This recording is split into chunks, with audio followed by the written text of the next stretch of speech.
Good evening, hatchlings, and welcome to the stream for a evening of spooky, scary storytelling.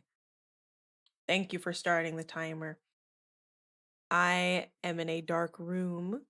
I have tea next to me, and we have a couple spooky stories pulled up that we're going to be reading tonight. I hope you guys have had a good day today. I've been looking forward to this. I'm all comfy. I just had a shower. I got my hair all dried and I got my freaking blanket. Hey little guy. I have a tea ready. Everything's pulled up. I'm very excited. Hopefully the horse won't come for me. Um but I had a long day and I'm looking forward to some more like low-key stuff today. How are you guys? Do you have anything interesting happen today? Uh let me think. Oh yeah, I've been having a time trying to figure out stuff with the outfits, but I'll announce what's happening with that later. Nothing crazy, don't worry. I just have a new plan of attack. Can't hear attacks? Oh, there we go. That should fix it. Thank you. Only eating fries today, that's about it. What are you, a seagull? I love seagulls. Seagulls are cute. They get a bad rap. But yes, we're gonna be reading some scary stories. Some of them are scary and have some certain levels of disturbing content. So just a little heads up if that's not your vibe, if you're looking for more of the lighthearted, low-key stuff, I do plenty of that. So pop by for one of those streams and I will not hold it against you if this is not your vibe tonight. Um but yes, it is nighttime. It is dark around me. I am very prepared. Um And again, I have a couple stories pulled up. These were submitted by Hatchlings and vetted to make sure they were not like copyrighted or super disturbing or too long. So if you'd like to submit more spooky stories for me to read in the future, um, especially please make sure they're not like book length. I want them to be able to be long enough where I can read like a couple in a stream. So just keep that in mind when perusing the interwebs and let me know if you come across anything cool. We have a thread for that. 50 stream streak. Oh my gosh, thank you for the support. Welcome. Um, for the wheel. It's not wheel window for you, it's just wheel. Um, it should pop up if I just pull it up. Yeah. Oh, it's just pulling up as the whole thing. That's fine. Um, yeah, the wheel is in a window. And I need to brainstorm more punishments to do because we got through all of them, which thanks for making me at my Oshinimi nightmare and say that freaky stuff earlier. I got serrano peppers because they didn't have any jalapenos, and serranos are more spicy than jalapenos, so keep that in mind. Um, the different things that can be spun for right now are eating a half of a serrano, a fourth, a third, one whole serrano pepper, or if you get unlucky, a teeny tiny itty bitty sliver slice of serrano pepper. And that's what we got. Anyway, this one, I remember reading a couple of the webtoon ones. There's like one webtoon one, and the rest are all reedy ones. So yeah, sit back, relax, turn off the lights, and let's get spooky.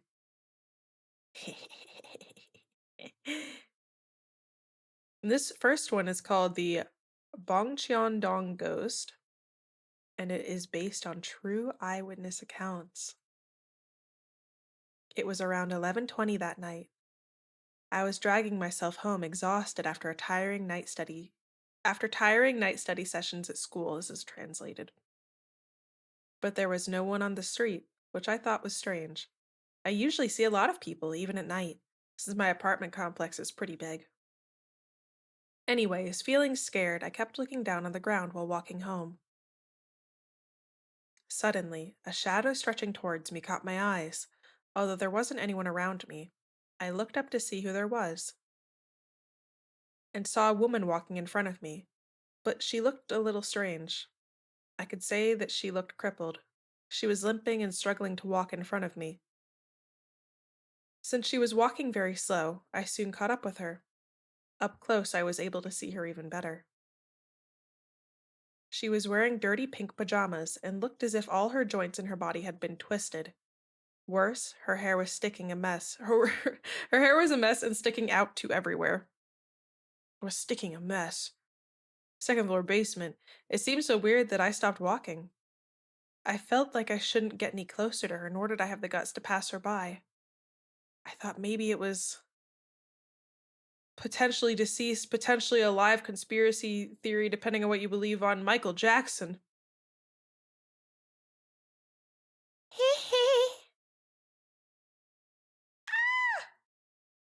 She's scary.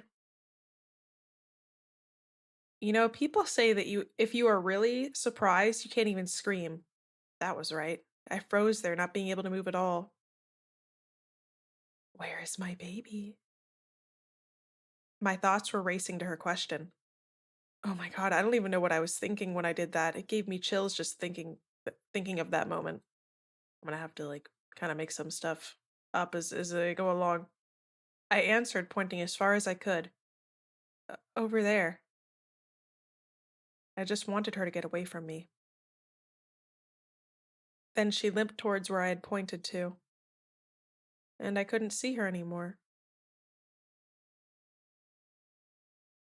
Fearing that I might run into her again, I tried to turn around and leave that apartment complex. I could not think of anything but to get to a place where there would be people around. At that moment, uh-oh. She is not here! I heard her screaming from far away. Oh, damn! She's a comin'. Oh. I don't remember anything from then on. I heard that my neighbor found me passed out on the ground and took me home. In 2007, at an apartment complex in Bongcheon Dong, Gwanak-gu, Seoul, a 33-year-old woman jumped off the apartment and died on the spot. Known as surname Cho, a divorcee due to her extramarital affair, she had lost her custody of her 2-year-old daughter and decided to commit suicide. After that incident, Cho was seen walking around that apartment complex several times. After the incident, Cho was seen walking around the apartment complex several times. I think the scariest part is the translation.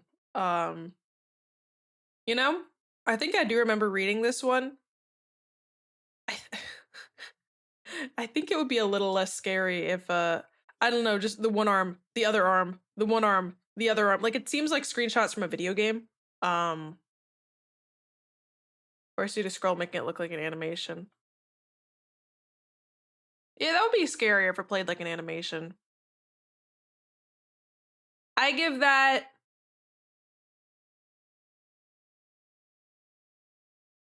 a 1 out of 5 in scary bones. Not scared, but it's a classic, so I can't give it no bones because I do remember reading that. Yeah, I brought bones back. Okay, next one. Next one is called Hasaku-sama? Hasaku-sama? I'm gonna say Hasaku-sama. Yeah, I'm critiquing it. Well, I gotta add something, even if they're copyright free. All right. No pictures on this one. Lock in. Pull up your Subway Surfers and put it next to your computer if you need to, okay? My father's parents' house was a little less than 2 hours away by car. It was a farming house, but I liked that sort of thing. So when I started high school and got a bike, I often went on trips there by myself during the summer and winter holidays. Both my grandfather and my grandmother happily welcomed me. We're so happy that you're here. However, last time I went there was just before I started third grade of high school. Ah, thank you. So I haven't been there in over 10 years now. It's not that I won't go, but rather I can't go. It was the start of the spring vacation, and the weather was perfect. So I got on my bike and went to my grandfather's house. It was still a little cold, but the veranda was pleasantly warm. So I relaxed there for a while. Then, po po po po po po po po po. I don't know how it wants me to do that one. I heard this strange sound. It didn't sound like a machine. It sounded like it was coming from a person. In addition to that, it was kind of like it was both a voiced consonant and half voiced at the same time. What was that? I wondered. And then I saw a hat over the top of the garden hedge. There's no reason it would have been put up there. Then it started to move sideways, and once it reached a gap in the hedge, I saw a woman. Ah, that woman was wearing the hat. She was also wearing a white one piece dress. However, the hedge was about 2 meters high. If her head could pop up over the top of that, just how tall was she? I was shocked, but she started moving again and disappeared from view. The hat also disappeared. Then at some point, the po po po sound also stopped. At the time, I didn't think much more of it than perhaps an already tall woman wearing some high soled boots, or perhaps a tall man dressed up as a woman in high heels. Afterwards, I was in the living room drinking tea when I told my grandfather and grandmother about what just happened. I just saw this really big woman. I wonder if it was a man cross dressing, I said. They just replied, "Oh, yeah?" She was bigger than the hedge. She was wearing a hat and making this strange sound like po po po. The moment I said it, the two of them froze, like they stopped moving at the exact same time. After that, my grandfather's face contorted, and he threw a barrage of angry questions at me. When did you see her? Where did you see her? How much taller than the hedge was she? I answered his barrage of questions, and then he suddenly fell silent and went to the phone in the hallway and called somewhere. The sliding door was closed, so I couldn't hear what he was saying very well. My grandmother was visibly shaken. Having finished his phone call, my grandfather returned. You'll stay here tonight. No, there's no way we can let you return tonight, he said. Have I perhaps done something awful? I worried. But I couldn't think of anything. It's not like I went to see that woman by myself. She was the one who appeared to me. No! It won't be scary. It's okay. I'll look like this so you guys can hold my hands. Don't be spooked, okay?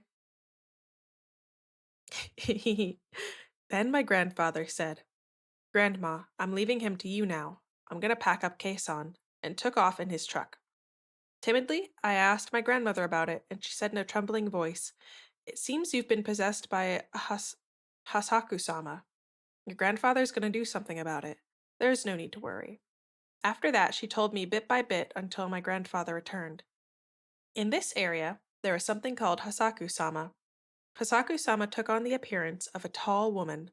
Just like her name suggested, she was about 8 feet tall and had a strange manly laugh that went po po po po po po po po. It's like a One Piece laugh. 8 feet tall! Dang! Depending on the person, she might appear as a young woman in a morning dress, an old lady in a formal kimono, or even a middle-aged woman in farm clothes. While her appearance was always different, the things she always had in common were her incredible height, the fact that she always wore something on her head, and her strange laugh. In the past, there were rumors of her being a possessed traveler, but nobody knew for sure. She was sealed in this area. Now it's a part of O City, but in the past it was part of a larger section of X Village by Jizo statues. So she's unable to leave. When you are possessed by Hasaku-sama, you are killed within a few days. The last time Hasaku-sama hurt someone was 15 years ago. I heard this after the fact, but the reason she was sealed by the Jizo statues was because Hasaku-sama could only leave the village by certain paths. Nobody knows why. And so they enshrined the Jizo statues on those particular paths.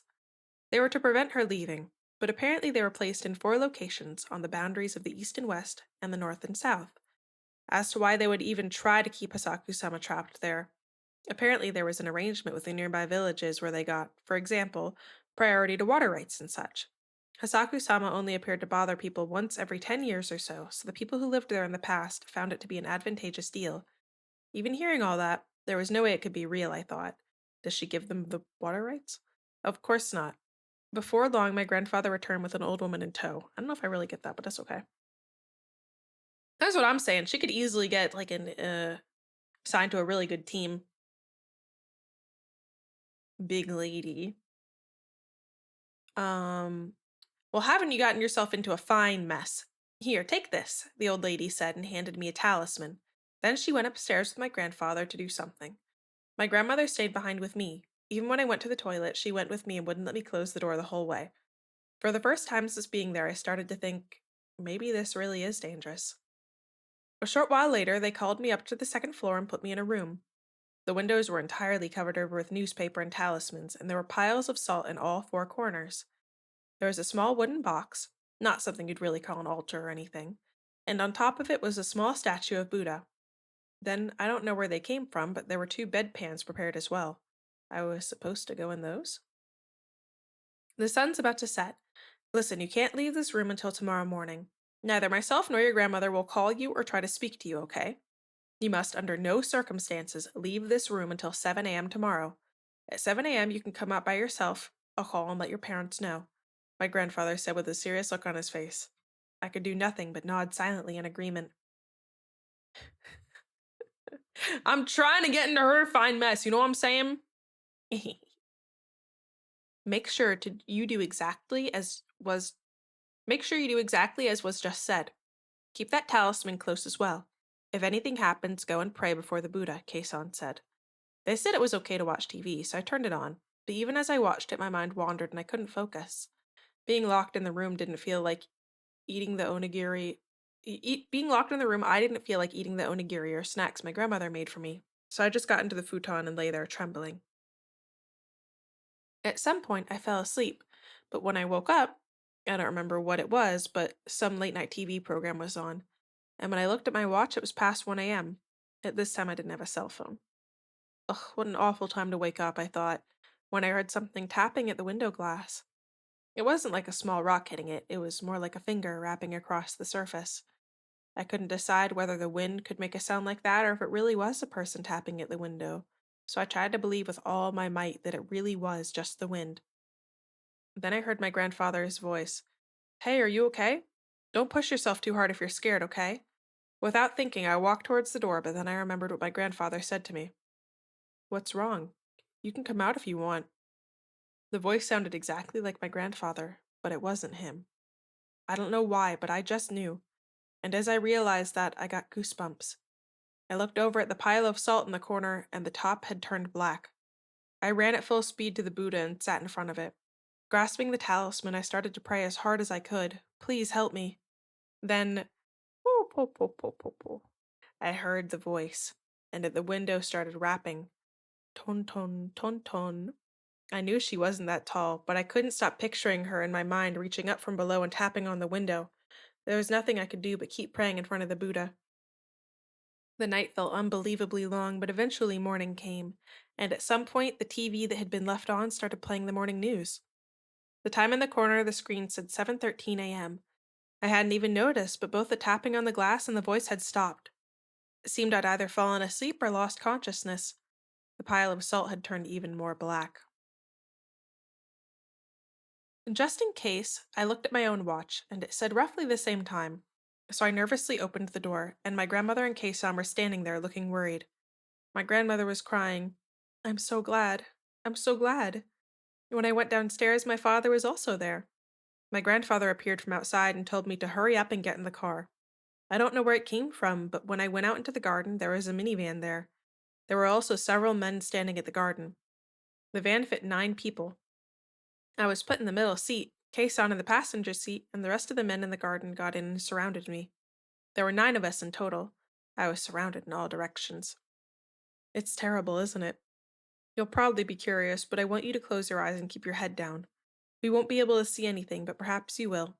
Until we say it's okay, just keep your eyes shut, an old man in his 50s sitting to my right said to me.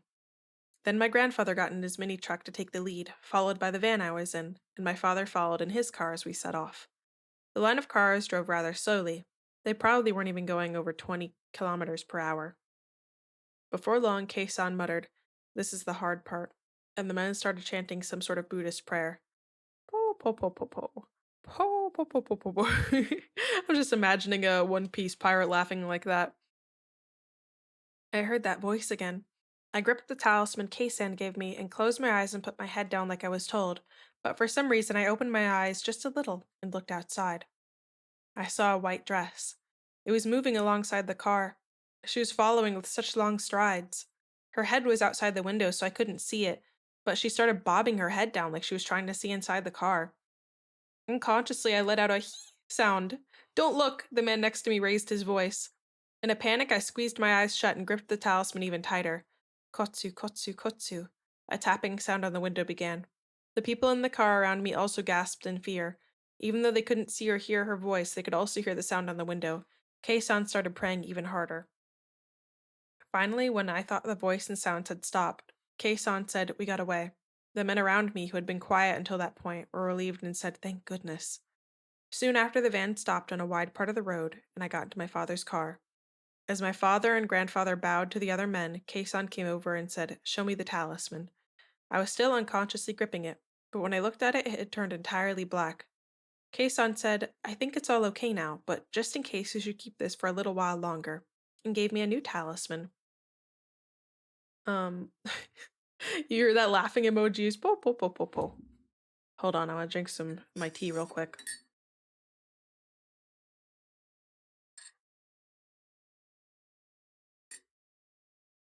Aha. After that, I returned home with my father. A few days later, my grandfather and one of his neighbors brought my bike back. Apparently, my father also knew about Hasaku-sama and told me about one of his childhood friends who was possessed by her and then killed. He even knew of people that had to move away and live in other places because of her. The men who rode in the car were all related to my grandfather in some way, which meant that they were all very loosely my blood relatives as well. Of course, my grandfather riding in the front and my father riding in the back were connected by blood as well, so they were all meant to confuse Hasaku-sama somewhat from me. My father's brothers, my uncles, were unable to come over in a single night, so they gathered whatever blood relatives they could, no matter how loosely related we were. But of course, it was still impossible to get so many men together so quickly. And thinking it much safer to leave during the day than at night, I was imprisoned in that room for the night. In a worst case scenario, apparently both my grandfather and father were prepared to sacrifice themselves for me as we escaped as well. Oh. So they're trying to help the person escape by bringing blood relatives because that's how she like tracked them, I guess. That's cool. That's cool. Now, as I explained above, I make sure not to go back there anymore. After I returned home, I spoke to my grandfather on the phone and asked him if he spoke to me on that night, but he said he didn't. So it really was. I got chills down my spine thinking about it again. Hasaku-sama targeted youths yet to come of age, and children often saw her as well. When youths and children are feeling extremely anxious and they hear the voice of someone from their family, I think they quickly let their guard down. 10 years passed, and just as I was about to forget those events, something terrible happened. The Jizo statues keeping Hasaku-sama in the village broke. "It's the one on the road leading towards your house," my grandmother told me over the phone. My grandfather died 2 years earlier, and of course I wasn't able to go to his funeral. Even when my grandfather was no longer able to get out of bed, he said for me not to come.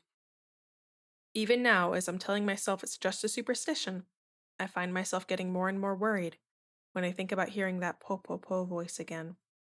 Whoa, I'm gonna look up Hasaku-sama to hear, like, if there's anything else about them. Oh, look, that's interesting. Oh, whoa. Hold on.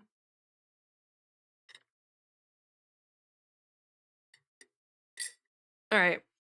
Hasaku-sama, also known as Hachishaku-sama, or 8 feet tall, is a famous Japanese urban legend and yokai spirit known for preying on children and young adults. She's about 8 feet tall, wears a flowing white dress, and has a deep, masculine laughing sound. Po po po. Um, yeah, it was popularized from this story. What else? She mimics the voice of victims' family members to trick them into opening doors or leaving safety. Legend states she was originally captured by Buddhist monks and confined to a ruined building, trapped by 4 religious statues. Mm. Cool. Yeah, they have it as 2.4 meters, but I guess they translate it into feet. It looks like she's been included in a lot of other BDN stuff. If you look her up, it's a lot of the like the same kind of person.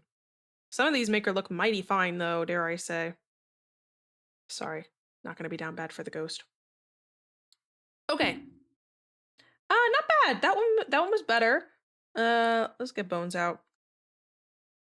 Still, Not overly spooked. I give it a 2 out of 5 on the bone scale.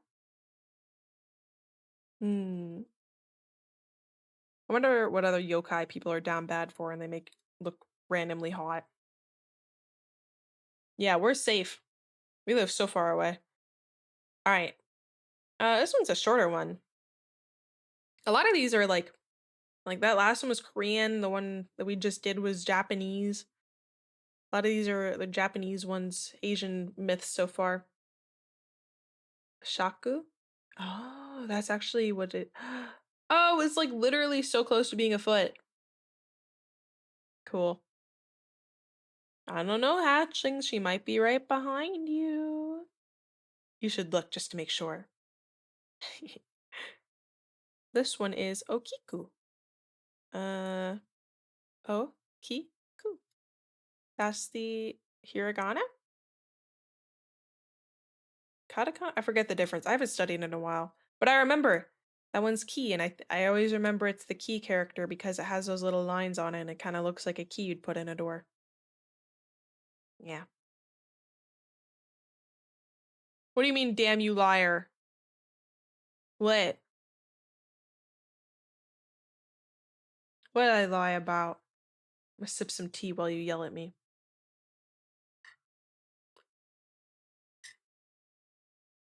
Oh.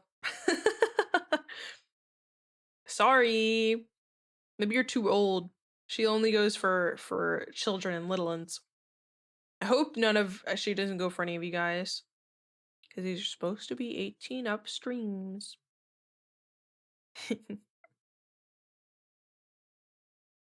Yeah, we're all unks. She won't go for us. Hiragana, that's it. So this is katakana. Okay. Okiku, a girl's name meaning chrysanthemum.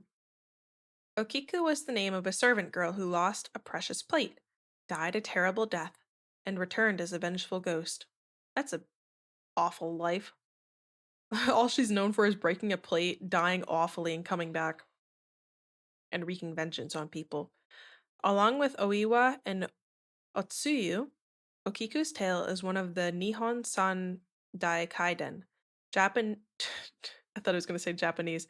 Japan's big three ghost stories.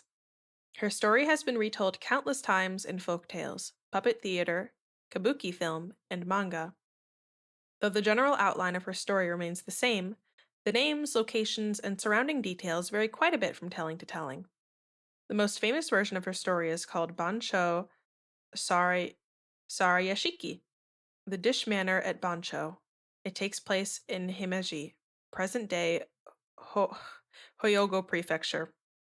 Oh boy. No, I'm no lingual. Alingual? That means none, so alingual. Long ago, there was a woman named Okiku who worked as a dishwashing servant at Himeji Castle. Okiku was very beautiful, and it was not long before she caught the eye of one of her master's retainers, a samurai named Aoyama. Aoyama tried many times to seduce Okiku, but each time she rejected his advances. Eventually, Aoyama grew impatient with Okiku and decided to trick her into becoming his lover. In the castle, there was a set of 10 very expensive dishes. Aoyama hid one of them, and then called for Okiku. He told her one of his master's fine dishes was missing, and demanded to know where it was. Okiku became frightened.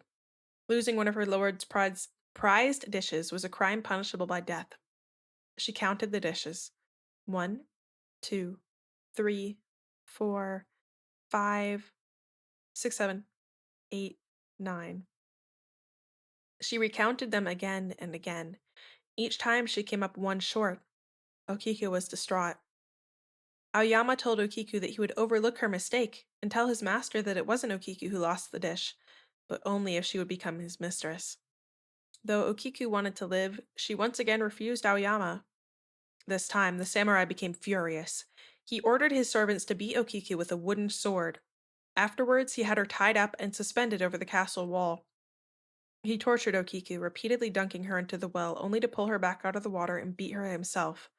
Aoyama demanded one last time that Okiku become his mistress.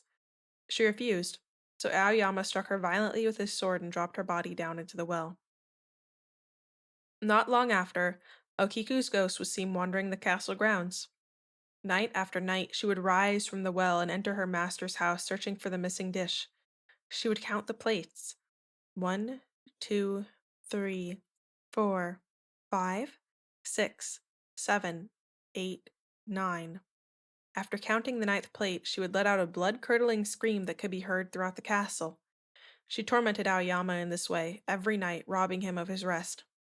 Those who heard part of Okiku's counting became very sick. Those unlucky to hear her count all the way to 9 died shortly after. Finally, the lord of the castle decided that something had to be done about Okiku's ghost. He called a priest and asked him to pray for her and exorcise her spirit. The priest waited in the garden all night, chanting sutras. Once again, Okiku's ghost rose out of the well. She began to count the dishes. I was like, what's happening? 1, 2, 3, 4, 5, 6, 7, 8, 9. As soon as Okiku counted the ninth dish, and before she could scream, the priest shouted out 10. Okiku's ghost appeared relieved that someone had found the missing dish. From then on, she never haunted the castle again. It was that easy! That's it! You just had to help her finish counting. That was it! What? Man. Well, Aoyama guy kind of blows. He kind of sucks, actually. I don't like that. I'm gonna give that one. I like that it was kind of folk story-y. Still not super scary, so I'm gonna give it a 2.5. Also, kind of funny ending there. The other one a bone rating? Yeah, the last one got 2, and the first one got 1. None of these are spooking me, but they are good. I like that we're going through some classics.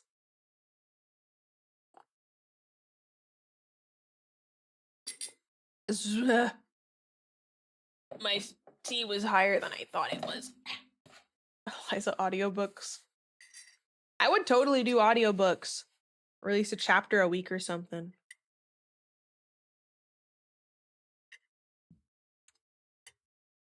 Ah. Oh yeah, lizard of the day. Let me look up a spooky lizard fact. I already did the horned lizard, right? Ooh, wait. Well, this isn't a scary one, but it is a new one. I don't know why it was on the list of the scariest looking reptiles. Okay. Leaf nose lizard is an endangered insect-eating lizard from Sri Lanka, known for the distinctive leaf-like appendage on its snout, which helps it camouflage in its cloud forest habitat. They are excellent at camouflage and blend in with bark and moss to avoid predators. The exact function of this nose appendage is unknown. Males typically have larger appendages than females, and their coloration can shift from green to reddish brown. Wow. Yeah, that's the horned lizard, but I guess I thought we did it. Oh well, if we didn't, I'll try to do it next time. But yes, he's very cute. As lizard of the day. Now, hatchlings, this might be the most horrific story yet. Okay? So I need you to really stay with me on this. So I can't be alone for this one. I'm scared, okay? Please stay, please stay. Don't leave me. Okay. Oh man. So this story is based on an urban legend known as the Hook. The folktale tells the story of a couple on a date in a car, hearing a story on the radio about a psychotic fugitive with a hook for a hand. When they hear sounds outside their car, they investigate to find a hook attached to their car. Are you ready? Okay, here we go. Man and girl go out to drive under moonlight. They stop at a side of road. he turned to his girl and to say, "Baby, I love you very much." "What is it, honey?" "Our car is broken down. I think the engine is broken. I'll walk and get some more fuel." "Okay, I'll stay here and look after our stereo. There have been news report of stereos being stolen." "Good idea. Keep the doors locked, no matter what." "I love you, Sweaty." So the guy left to get full for the car. After 2 hours, the girls say, "Where is my baby? He was supposed to be back by now." Then the girl hear a scratching sound and a voice say, "Let me in." The girl doesn't do it. And then after a while, she goes to sleep. The next morning, she wakes up and finds her boyfriend still not there. Oh no! She gets out to check and man door hand hook car door.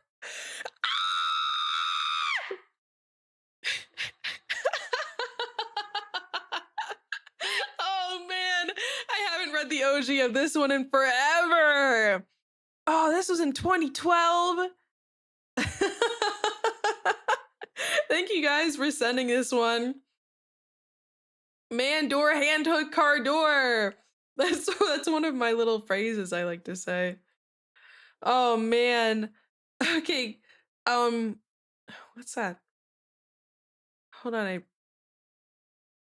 I hear like a scratching on my door. Sounds metallic. Should I go check it out, Hatchlings? I don't want to like stop midstream. It sounds like one singular like metal item rapping against my door. You don't think? No, this story's fake. Of course not. It's probably nothing. It's Slinky. Slinky's so asleep right now. All right. Mmm.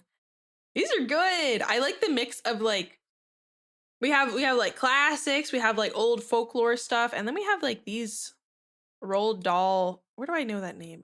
Oh, this is the guy who did the landlady, right? So like a little more modern stuff. Good mix of stuff, Hatchlings. Good job. All right.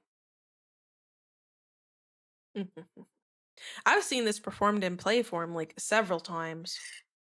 Oh, right. Sorry. Mandor Handhook Cardor is 5 out of 5 for its iconicness.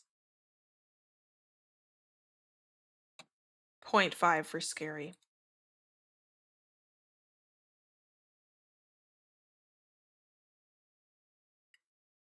Why do you have beef with Poe? I don't know much about him except I think I remember he married his cousin or something. I don't know. Yeah, feel free to send more little Poe short stories. I love these. I saw this performed.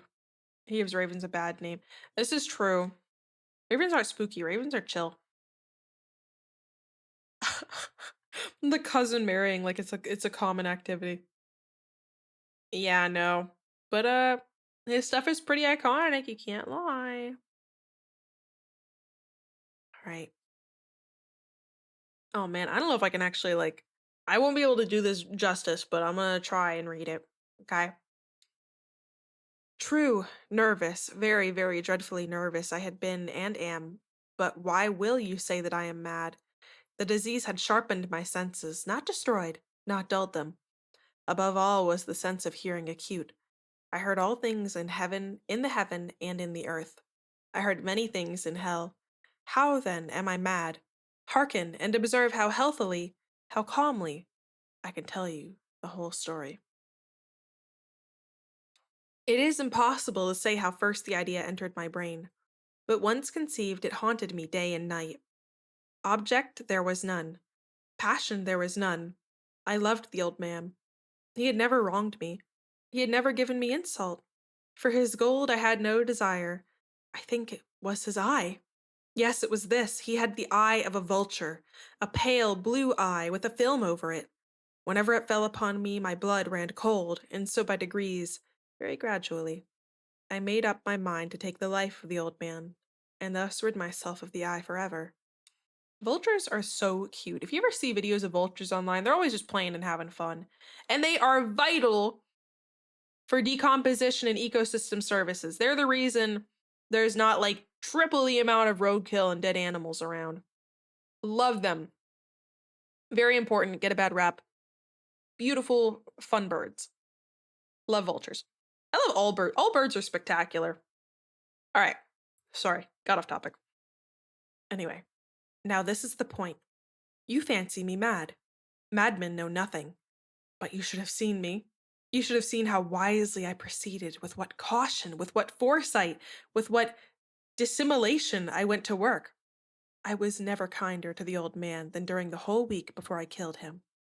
And every night, about midnight, I turned the latch of his door and opened it, oh so gently. And then, when I had made an opening sufficient for my head, I put in a dark lantern, all closed so that no light shone out, and then I thrust in my head. Oh, you would have laughed to see how cunningly I thrust it in.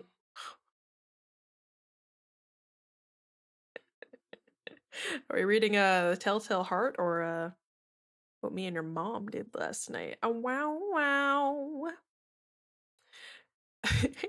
I moved it slowly, very, very slowly, so that I might not disturb the old man's sleep. It took me an hour to. Sorry, I just glanced and saw Brick incoming in all caps. Where was I? It took me an hour to place my whole head within the opening, so far that I could see him as he lay upon his bed. That is way too long. Ha! Would a madman have been so wise as this? And then, when my head was well in the room, I undid the lantern cautiously, oh, so cautiously. Cautiously, for the hinges creaked. I undid it just so much that a single thin ray fell upon the vulture eye. And this I did for 7 long nights. Every night, just at midnight. But I found the eye always closed, and so it was impossible to do the work. For it was not the old man who vexed me, but his evil eye. And every morning when the day broke, I went boldly into the chamber and spoke courageously to him, calling him by his name in a hearty tone and inquiring how he has passed the night. So you see, he would have been a very profound old man, indeed, to suspect that every night, just at 12, I looked in upon him while he slept. Upon the 8th night, I was more than usually cautious in opening the door. A watch's minute hand moves more quickly than did mine. Never before that night had I felt the extent of my own powers, of my sagacity, of my audacity. I could scarcely contain my feelings of triumph, to think that there I was, opening the door, little by little, and he not even to dream of my secret deeds or thoughts.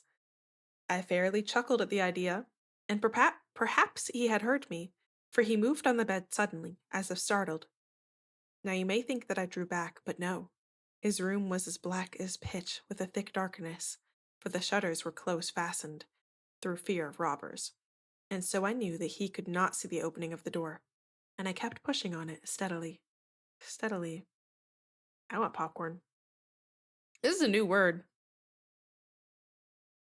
I had my head in, and was about to open the lantern, when my thumb slipped upon the tin fastening, and the old man sprang up in bed, crying out, "Who's there?" I kept quite still and said nothing. For a whole hour I did not move a muscle, and in the meantime I did not hear him lie down. He was still sitting up in the bed listening, just as I have done, night after night, hearkening to the death watches in the wall. Presently I heard a slight groan, and knew it was the groan of mortal terror. It was not a groan of pain or grief, oh no! It was the low stifled sound that arises from the bottom of the soul when overcharged with awe. I knew the sound well. Many a night, just at midnight, when all the world slept, it has welled up from my own bosom, deepening, with its dreadful echo, the terrors that distracted me. I say I knew it well. I knew what the old man felt, and pitied him, although I chuckled at heart. I knew he had been lying awake ever since the first slight noise, when he had turned in the bed. His fears had ever since grown. His fears had been ever since growing upon him. He had been trying to fancy them causeless, but could not. He had been saying to himself, "It is nothing but the wind in the chimney. It is only a mouse crossing the floor. Or it is merely a cricket which has made a single chirp." Yes, he had been trying to comfort himself with these suppositions, but he had found it all in vain. All in vain, because death, in approaching him, had stalked with his black shadow before him and enveloped the victim. And it was the mournful influence of the unperceived shadow that caused him to feel, although he neither saw nor heard, to feel the presence of my head within the room. You want an audiobook so you can hear me follow my words? Robbed a cornfield, the scarecrow did. Mm. Oh, thank you, bees. The quality of being discerning, sound in judgment, and far-sighted wisdom. Is it like the word sage, but longer? One being sage. All right. When I had waited a long time, very patiently, without hearing him lie down, I resolved to open a very, very little crevice in the lantern. So I opened it. You cannot imagine how stealthily, until, at length, a single dim ray, like the thread of a spider, shot from out the crevice and fell full upon the vulture eye. It was open, wide open, and I grew furious as I gazed upon it. I saw it with perfect distinctness, all a dull blue, with a hideous veil over it that chilled the very marrow in my bones.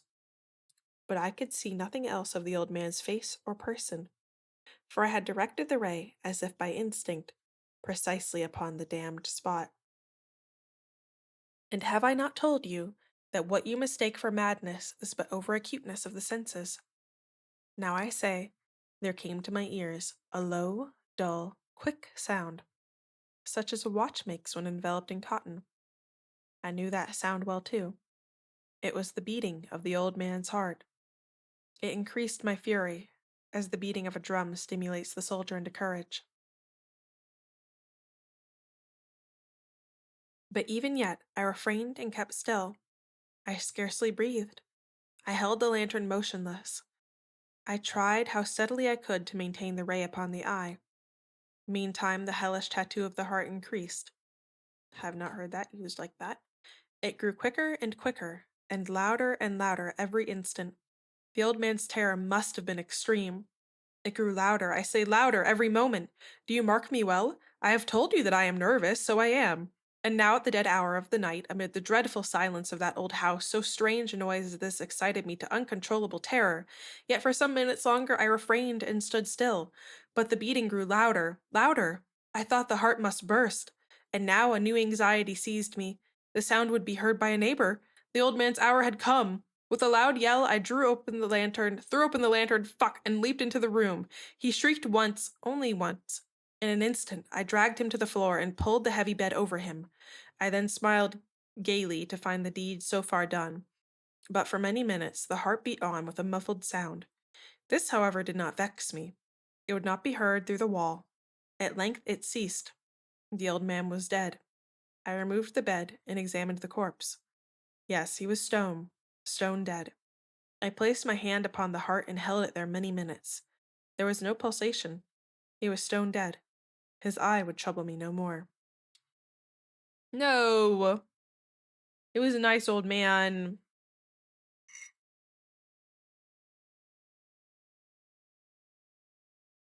Tea. To keep the horse at bay, you see.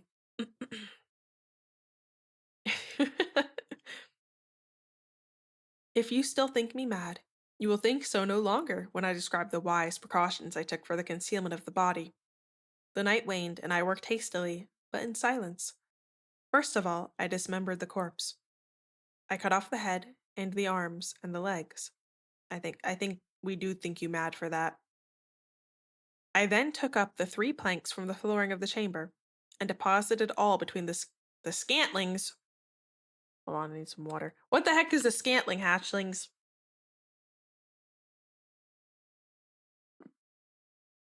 I then replaced the board so cleverly, so cunningly, that no human eye, not even his, could have detected anything wrong. There was nothing to wash out, no stain of any kind, no blood spot whatsoever. I had been too wary for that. A tub had cut all. Ha ha! Ha ha ha! Small piece of lumber for building. Oh, we're learning new words today, hatchlings.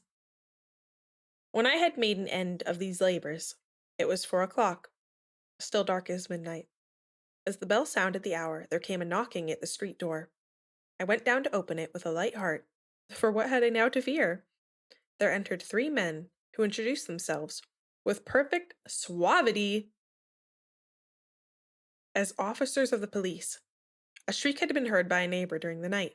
Suspicion of foul play had been aroused. Information had been lodged at the police officer, and they, the officers, had been deputed to search the premises. Yeah, start using suavity, right? I love learning new vocab. I smiled, for what had I to fear? I bade the gentleman welcome. The shriek, I said, was my own in a dream. The old man, I mentioned, was absent in the country. I took my visitors all over the house. I bade them search well. I led them at length to his chamber.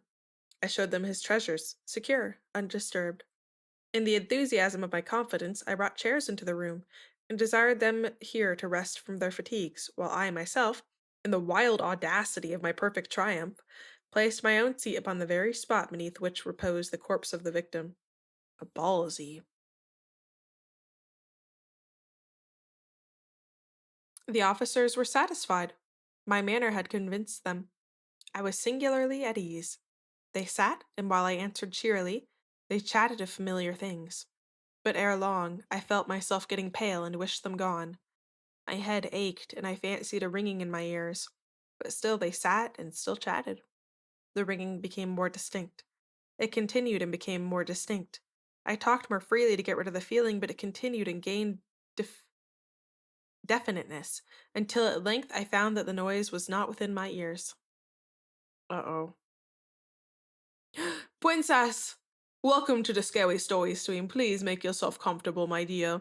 These might be a little spooky, princess, so if you need me to, I will hold your hand. Just let you Alpha know.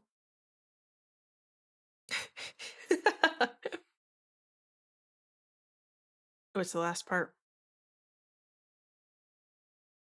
Am I thinking of I think I was thinking of the Raven when I was thinking of this. I thought it had like the same kind of like cadence. No, this one's just like a story. No doubt I now grew very pale, but I talked more fluently and with a heightened voice. Yet the sound increased, and what could I do? It was a low, dull, quick sound, much such a sound as a watch makes when enveloped in cotton. I gasped for breath, and yet the officers heard it not. I talked more quickly, more vehemently, but the noise steadily increased. I arose and argued about trifles in a high key and with violent gesticulations, but the noise steadily increased. Why would they not be gone? I paced the floor to and fro with heavy strides, as if excited to fury by the observations of the men, but the noise steadily increased. Oh God, what could I do? I foamed, I raved, I swore, I swung the chair upon which I had been sitting and grated it upon the boards, but the noise arose over all and continually increased. It grew louder, louder, louder, and still the men chatted pleasantly and smiled. Was it possible they heard not? Almighty God, no, no, they heard. They suspected, they knew. They were making a mockery of my horror. This I thought, and this I think, but anything was better than this agony. Anything was more tolerable than this derision. I could bear those hypocritical smiles no longer. I felt that I must scream or die. And now, again, hark! Louder, louder, louder, louder! Villains! I shrieked. Dissemble no more. I admit the deed. Tear up the planks. Here, here. It is the beating of his hideous heart. And those guys are like, bro, what? They had no idea. They were just chilling. Oh, princess, a three-stream streak. You honor me with your presence, kitten. You're too kind to Alpha. Prithee, hang out a little longer with Trying to think of what to say. With your alpha while I read through some spooky stories. If you are afraid, fear not. Cover your ears, my princess, and I will be here. You believe you read this one? Have you read this one? I have definitely read it. I've seen plays of it too. Squeaky Boot episode of SpongeBob. Whoa. That's what I'm saying. Those guys came in and they're like, all right, cool, we'll have some tea, we'll hang out. He was showing them a good time. I like to imagine when he said, I paced to and fro with heavy strides. I raved, I swore, I swung the chair. And still the men chatted pleasantly and smiled. So was he doing all that in his head? Or did he like just like throw his chair and was like, damn it? And those guys were like, haha. Yeah, you know? Just like vibing with it. I do remember at the end of the play when he says like look under the floorboards. They like lift the floorboards and then like everything freezes and the lights go out and it's kind of a cool ending. Oh, you think? You think they were just like chilling? I want to know the conversation and like how they went from him being like super chill to like him suddenly swinging his chair around and like raving and swearing. Like what were they talking about?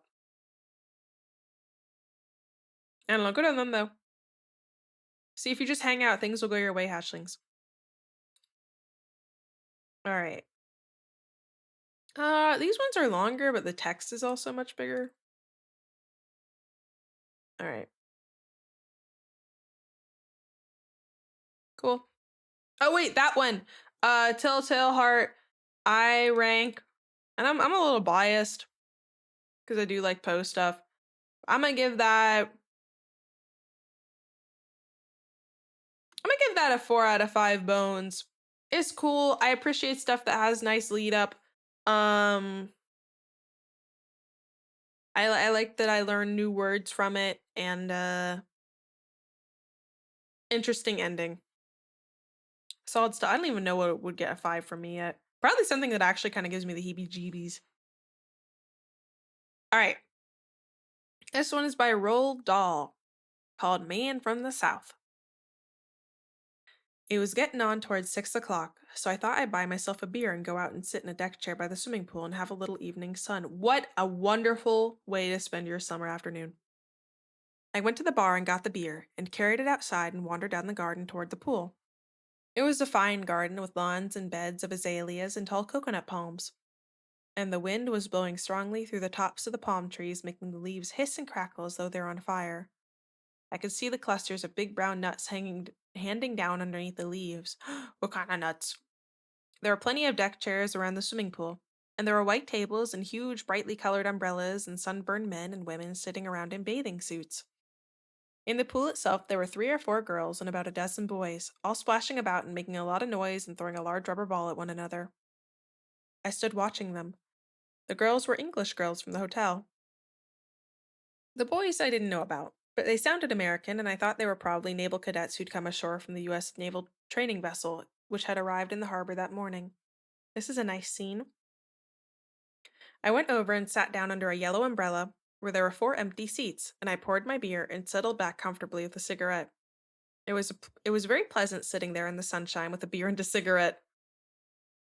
This is the sentence of the day, hatchlings, okay? It was pleasant to sit and watch the bathers splashing about in the green water. Green. I like green, but I don't think a pool should be green. Yeah, right? Could shorten that. The American sailors were getting on nicely with the English girls. They'd reached the stage where they were diving under the water and tipping them up by their legs. Just then I noticed a small oldish man walking briskly around the edge of the pool. He was immaculately dressed in a white suit, and he walked very quickly with little bouncing strides, pushing himself high up onto his toes with each step. He had on a large creamy Panama hat, and he came bouncing along the side of the pool, looking at the people and the chairs. He stopped beside me and smiled, showing 2 rows of very small, uneven teeth, slightly tarnished. I smiled back. Humiliate you in front of the class for that? What, reading the same sentence twice?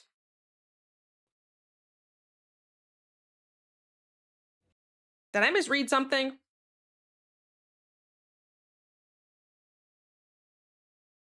I don't know. Excuse, please, but may I sit here? Oh, yeah.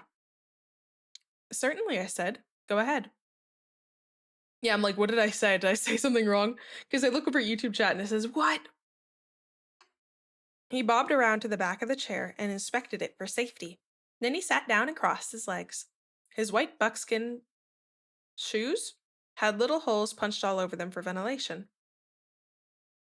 I don't know what that, I think it's shoes. A fine evening, he said. They are all evenings fine here in Jamaica. I couldn't tell if the accent were Italian or Spanish, but I felt fairly sure he was some sort of South American. And old, too, when you saw him close. Probably around 68 or 70. Yes, I said, it's wonderful here, isn't it? And two, might I ask, are all D's? D's is no hotel people. He was pointing at the bathers in the pool. I think they're American sailors, I told him. They're Americans who are learning to be sailors. Of course they are Americans. Who else in the world is going to make as much noise as Dad? You are not American, no? No, I said. I am not. Suddenly, one of the American cadets was standing in front of us. He was dripping wet from the pool, and one of the English girls was standing there with him. Are these chairs taken? He said. No, I answered. Mind if I sit down? Go ahead. Oh, welcome, welcome. You're paranoia. Well, you're it's good you're here because we're reading some spooky, scary stories. Thanks, he said. He had a towel in his hand, and when he sat down, he unrolled it and produced a pack of cigarettes and a lighter. He offered the cigarettes to the girl, and she refused. Then he offered them to me, and I took one. The little man said, Thank you, no, but I think I have a cigar. He pulled out a. I think he's trying to do like a Jamaican accent, but I don't know if I really want to like. I don't know if I want to do that. He pulled out a crocodile case and got himself a cigar. Then he produced a knife which had small scissors in it, and he snipped the end of the cigar. Is that what you do? When you get a cigar, do you have to like cut the end off to like make the loose leafy bit that you burn? I don't know about smoking. I haven't smoked.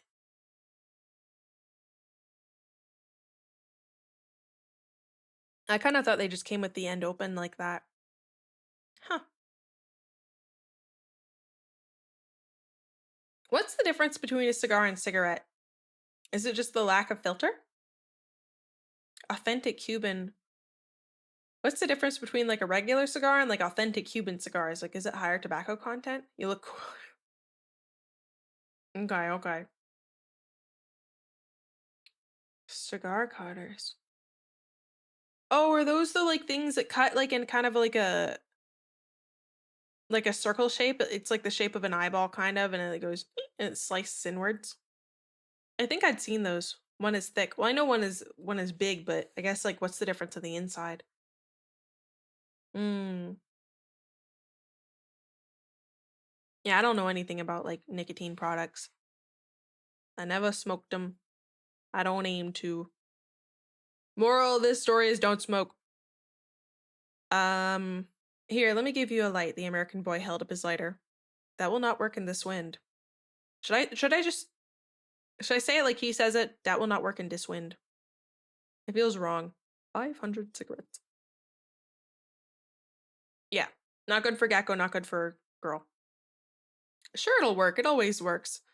The little man removed his unlighted cigar from his mouth, cocked his head on one side, and looked at the boy. Always, he said softly. Sure, it never fails. Not with me, anyway. The little man's head was still cocked over on one side, and he was still watching the boy. Well, well. So you say this famous lighter, it never fails. Is that you say? Sure, the boy said. That's right. He was about 19 or 20, with a long, freckled face and a rather sharp bird-like nose. His chest was not very sunburned, and there were freckles there too, and a few wisps of pale reddish hair. He was holding the lighter in his right hand, ready to flip the wheel.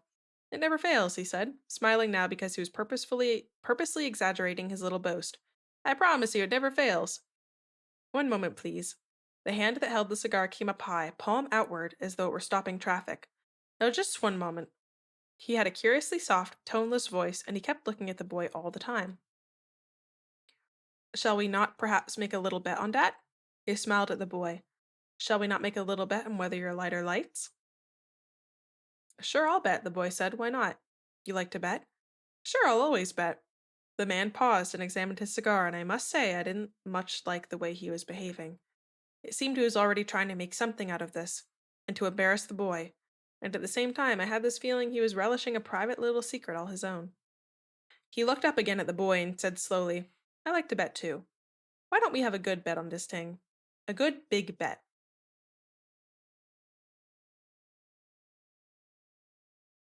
Mm-mm-mm. Now wait a minute, the boy said.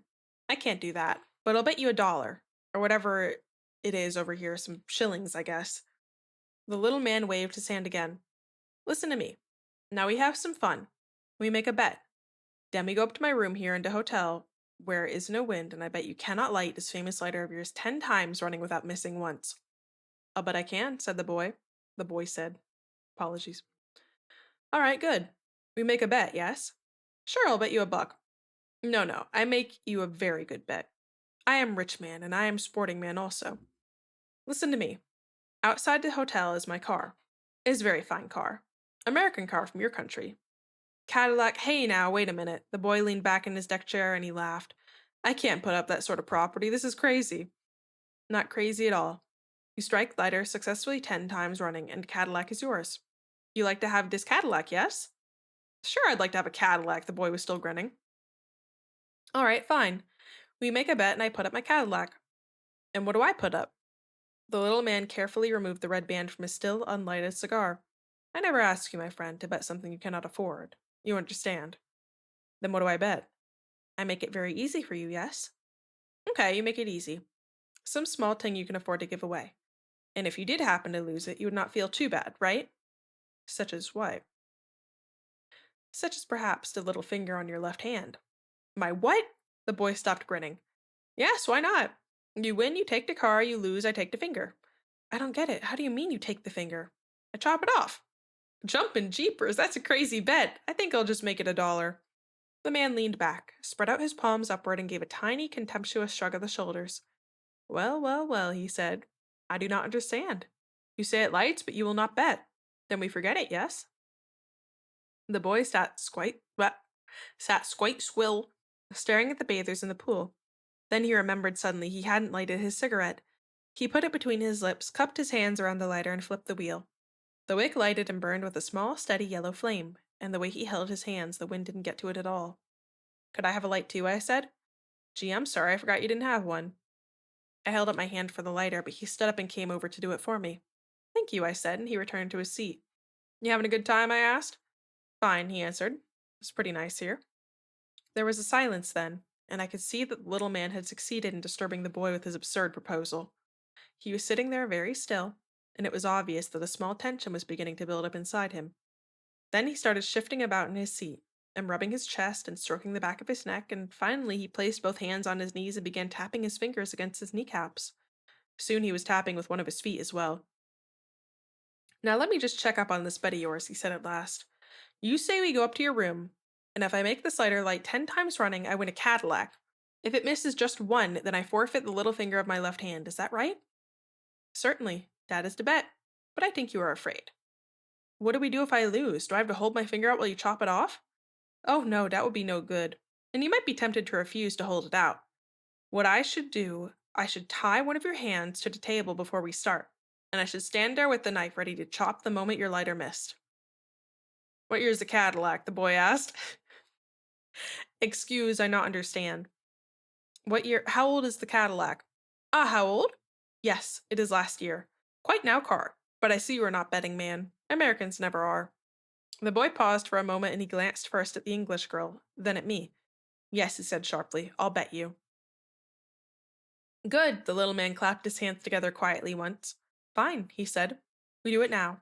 And you, sir, he turned to me, you would perhaps be good enough to, what you call it, to referee? He had pale, almost colorless eyes with tiny, bright black pupils. Well, I said, I think it's a crazy bet. I don't think I like it very much. Nor do I, said the English girl. It was the first time she'd spoken. I think it's a stupid, ridiculous bet. Are you serious about cutting off this boy's finger if he loses? I said. Certainly I am. Also about cutting off this boy's finger if... I think that just repeated it. Also about giving him a Cadillac if you win. Come now, we go to my room. He stood up. You like to put on some clothes first, he said. No, the boy answered. I'll come like this. Then he turned to me. I'd consider it a favor if you'd come along and referee. 75 stream streak. Oh my gosh, thank you for the support. Welcome to the stream. What would you tell your therapist if you went in? What are you gonna do when you get to 100? You're gonna go in. What are you gonna tell him your problem is? This is a gecko girl, and she streams video games, and she loses her voice a lot, but there's a little lizard dancing in the corner of a lot of her streams. I just can't I can't stop looking at it.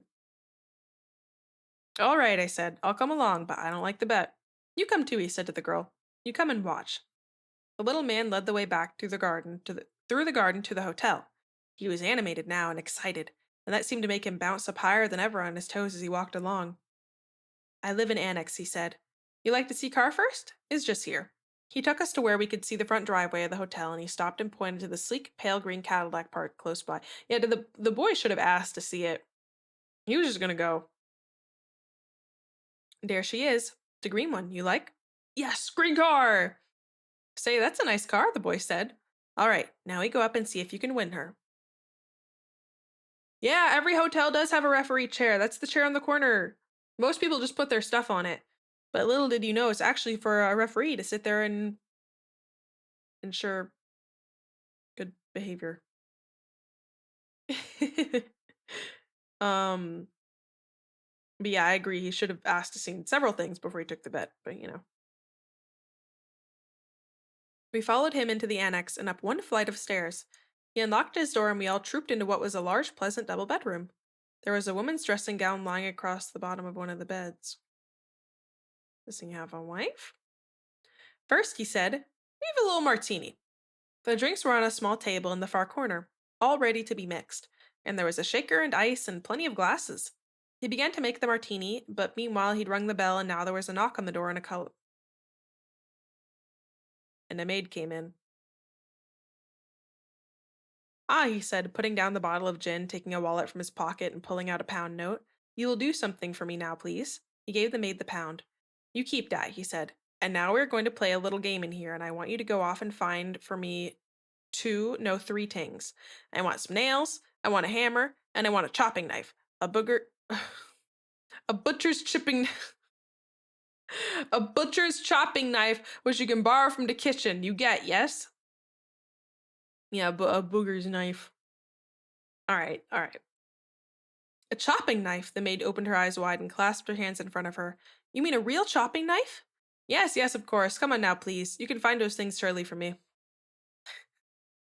It's like the poop knife. The booger knife. Tell me you guys have heard about that. I don't want to describe what that is. Yes, sir, I'll try, sir. Surely I'll try to get them. And she went. The little man what rolled doll piece. What's better in a high school English class than to give you a piece with some undertones and things you definitely don't want to read or read out loud that makes everyone uncomfortable, and the teacher's got to be like, it's a product of its time. Thank you, bees. But no, it is I don't want to describe it. Don't look up poop knife. The little man handed round the martinis. We stood there and sipped them. The boy with the long freckled face and the pointed nose, bare-bodied except for a pair of faded brown bathing shorts. The English girl, a large-boned, fair-haired girl wearing a pale blue bathing suit, who watched the boy over the top of her glass all the time. The little man with the colorless eye standing there in his immaculate white suit drinking his martini, and looking at the girl in her pale blue bathing dress. I didn't know what to make of it all. The man seemed serious about the bet, and he seemed serious about the business of cutting off the finger. But hell, what if the boy lost? Then we'd have to rush him to the hospital in the Cadillac that he hadn't won, sorry.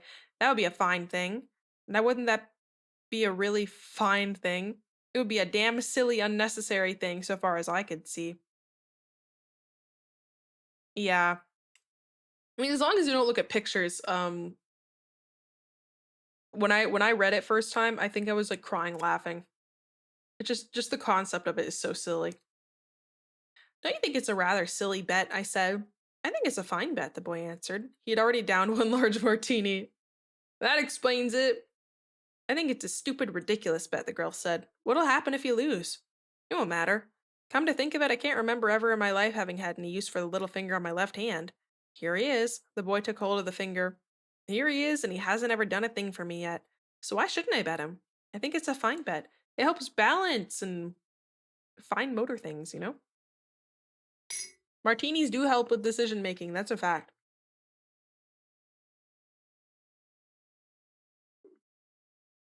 I do remember Reddit 50/50. I checked it once and never again. And I wish I didn't. I don't even want to know where people got some of those pictures. The little man smiled and picked up the shaker and refilled our glasses. Before we begin, he said, I will present to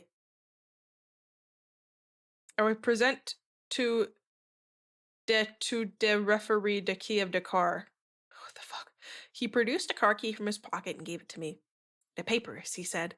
The owning papers and insurance are in the pocket of the car. Then the maid came in again. In one hand she carried a small chopper, the kind used by butchers for chopping meat bones, and in the other a hammer and a bag of nails. Good, you get them all. Thank you, thank you. Now you can go. He waited until the maid had closed the door, then he put the implements on one of the beds and said, Now we prepare ourselves, yes? And to the boy, Help me, please, with this table. We carry it out a little. It was the usual kind of hotel writing desk, just a plain rectangular table about 4 feet by 4 feet. I'm losing it, Hatchlings. The horse is here. About 4 feet by 3 with a blotting pad, ink, pens, and paper. They carried it out into the room away from the wall and removed the writing things. And now, he said, a chair. He picked up a chair and placed it beside the table. He was very brisk and very animated, like a person organizing games at a children's party. And now to nails. I must put in the nails. He fetched the nails and he began to hammer them into the top of the table. You're gonna have to pay for that. Yeah, I was a little like the allergies been getting to me, so I've had a little bit of scratchiness. Let me see. They're about the same length. Just thinking. We stood there, the boy, the girl, and I, holding martinis in our hands, watching the little man at work. We watched him hammer 2 nails into the table, about 6 inches apart. He didn't hammer them right home. He allowed a small part of each one to stick up. Then he tested them for firmness with his fingers. Anyone would think the son of a bitch had done this before, I told myself. He never hesitates. Table, nails, hammer, kitchen chopper, he knows exactly what he needs and how to arrange it. And now, he said, all we want is some string. He found some string. How convenient. All right, at last we are ready. Will you please to sit here at the table, he said to the boy. The beware the dog is 5,000. Oh yeah, that's a lot more dense. What about this one? How many pages? 10 pages. This one's 12. Okay. Might have to save these ones. The more I'm mispronouncing things, I'm having to like lock in. The boy put his glass away and sat down. Now place the left hand between these 2 nails. The nails are only so I can tie your hand in place. All right, good. Now I tie your hand secure to the table so. He wound the string around the boy's wrist, then several times around the wide part of the hand. Then he fastened it tight to the nails. He made a good job of it, and when he'd finished, there wasn't any question about the boy being able to draw his hand away. But he could move his fingers. Now please clench the fist, all except for the little finger. You must leave the little finger sticking out, lying on the table. Excellent, excellent. Now we are ready. With your right hand, you manipulate the lighter, but one moment, please. He skipped over to the bed and picked up the chopper. He came back and stood beside the table with the chopper in his hand. We are all ready, he said. Mr. Referee, you must say to begin. The English girl was just standing there in her pale blue bathing costume right behind the boy's chair. She was just standing there, not saying anything. The boy was sitting quite still, holding the lighter in his right hand, looking at the chopper. The little man was looking at me. No, it is certainly not. Lamb of the Slaughter is... Okay. How much is this one for comparison? Also, I don't know. It's in Jamaica, I think, so I don't know what the rules are. Um, okay, so lamb is a little bit less. Are you ready? I asked the boy. I'm ready. And you? To the little man. Quite ready, he said, and he lifted the chopper up in the air and held it there about 2 feet above the boy's finger. Ready to chop. The boy watched it, but he didn't flinch and his mouth didn't move at all. He merely raised his eyebrows and frowned. All right, I said, go ahead. The boy said, will you please count aloud the number of times I light it? Yes, I said, I'll do that. With his thumb he raised the top of the lighter, and again with the thumb he gave the wheel a sharp flick. The flint sparked and the wick caught fire and burned with a small yellow flame. One, I called. He didn't blow the flame out. He closed the top of the lighter on it and he waited for perhaps 5 seconds before opening it again. He flicked the wheel very strongly, and once more there was a small flame burning on the wick. Two. No one else said anything. The boy kept his eyes on the lighter. The little man held the chopper, and he too was watching the lighter. 3, 4, 5, 6, 7. Obviously, it was one of those lighters that worked. The fling gave a big spark. A fling? And the wick was the right length. I watched the thumb snapping the top down onto the flame. Then a pause. Then the thumb raising the top once more. This was an all-thumb operation. The thumb did everything. I took a breath, ready to say 8. The thumb flicked the wheel, the flint sparked, the little flame appeared. Yeah, there's a couple typos in this one. 8, I said. And as I said it, the door opened.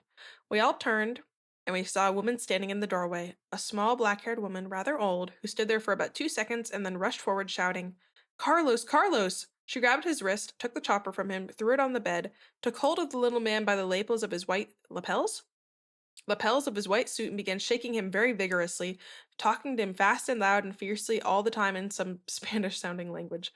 She shook him so fast you couldn't see him anymore. He became a faint, misty, quickly moving outline, like the spokes of a turning wheel. Then she slowed down, and the little man came into view again as she hauled him across the room and pushed him backwards onto one of the beds. He sat on the edge referee chair. He sat on the edge of it, blinking his eyes and testing his head to see if it would still turn on his neck. I am so sorry, the woman said. I am so terribly sorry this should happen. She spoke almost perfect English. It is too bad, she went on.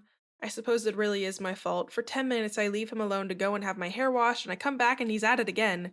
She looked sorry and deeply concerned. Girl, you know your guy's doing this? The boy was untying his hand from the table. The English girl and I stood there and said nothing. He is a menace, the woman said. Down where we live at home, he has taken altogether 47 fingers from different people, and he has lost 11 cars. In the end, they threatened to have him put away somewhere. That's why I brought him up here. Oh my gosh. We were only having a little bet, mumbled the little man from the bed. Oh my gosh, I was not guessing that his wife would come in and yell at him and he would have to stop. This is really funny. I suppose he bet you a car, the woman said. Yes, the boy answered, a Cadillac. He has no car, it's mine, and that makes it worse, she said. That he should bet you when he has nothing to bet with. I'm ashamed and very sorry about it all. She seemed an awfully nice woman. Well, I said, then here's the key of your car. I put it on the table. We are only having a little bet, mumbled the little man. He hasn't anything left to bet with, the woman said. He hasn't a thing in the world, not a thing. As a matter of fact, I myself won it all from him a long while ago. It took time, a lot of time, and it was hard work, but I won it all in the end. She looked up at the boy, and she smiled a slow, sad smile, and she came over and put out a hand to take the key from the table. I can see it now, that hand of hers. It only had one finger on it and a thumb. What? So is that his wife? And she kept doing those bets with him until he had nothing left and like he just kept doing it? I mean, it's not like particularly scary, but very interesting twist ending. I'm going to give that 3 bones. Well, 2.5, because like it was kind of a nothing burger. Nothing really happened. You know? So you think she like owns him or something? What do you guys think of that one? Does she like? I don't understand that.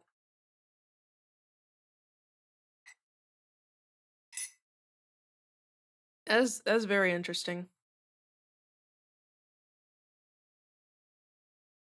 So why does she keep like taking him around if he took all her fingers?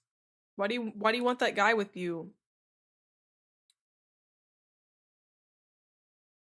Hmm. That I mean, there's a twist at the end that was pretty interesting, but again, it was kind of a nothing burger. So eh. Um, you know what? I'm gonna do one more. The horse is definitely here, but this one is a little bit less. So I'm gonna do this one. And I'm gonna save Beware of the Dog for next time because I'd like to do another scary story reading. Yeah, sorry. The I think in general the like reading streams are gonna be shorter. Um, I don't know what it is. I stream like most every day for like weeks to months on end, and I still can only talk straight in reading streams for like 1.5 hours. Like I don't know why. I would think my muscles would be acclimated to it by now, but when I'm not playing a game and have like opportunities to like not talk for minutes on end, it's like way easier. But it's okay. All right. Same guy. Technique thing? I don't know. I mean, I'm reading it like I would normally read it, I guess, but maybe I'm thinking too hard about how I'm like pronouncing things. See, I'm glad I'm doing a collab tomorrow cuz collabs are I tried to schedule it like that. Collabs are good cuz it's like half talking, you know? Cuz I have someone else that can yap with me. Maybe I do. I not that I would have had time today. I was having like a bowl of cherries right before stream right after I got back from work. Muted? Am I muted? Oh, like speak more muted. I don't know.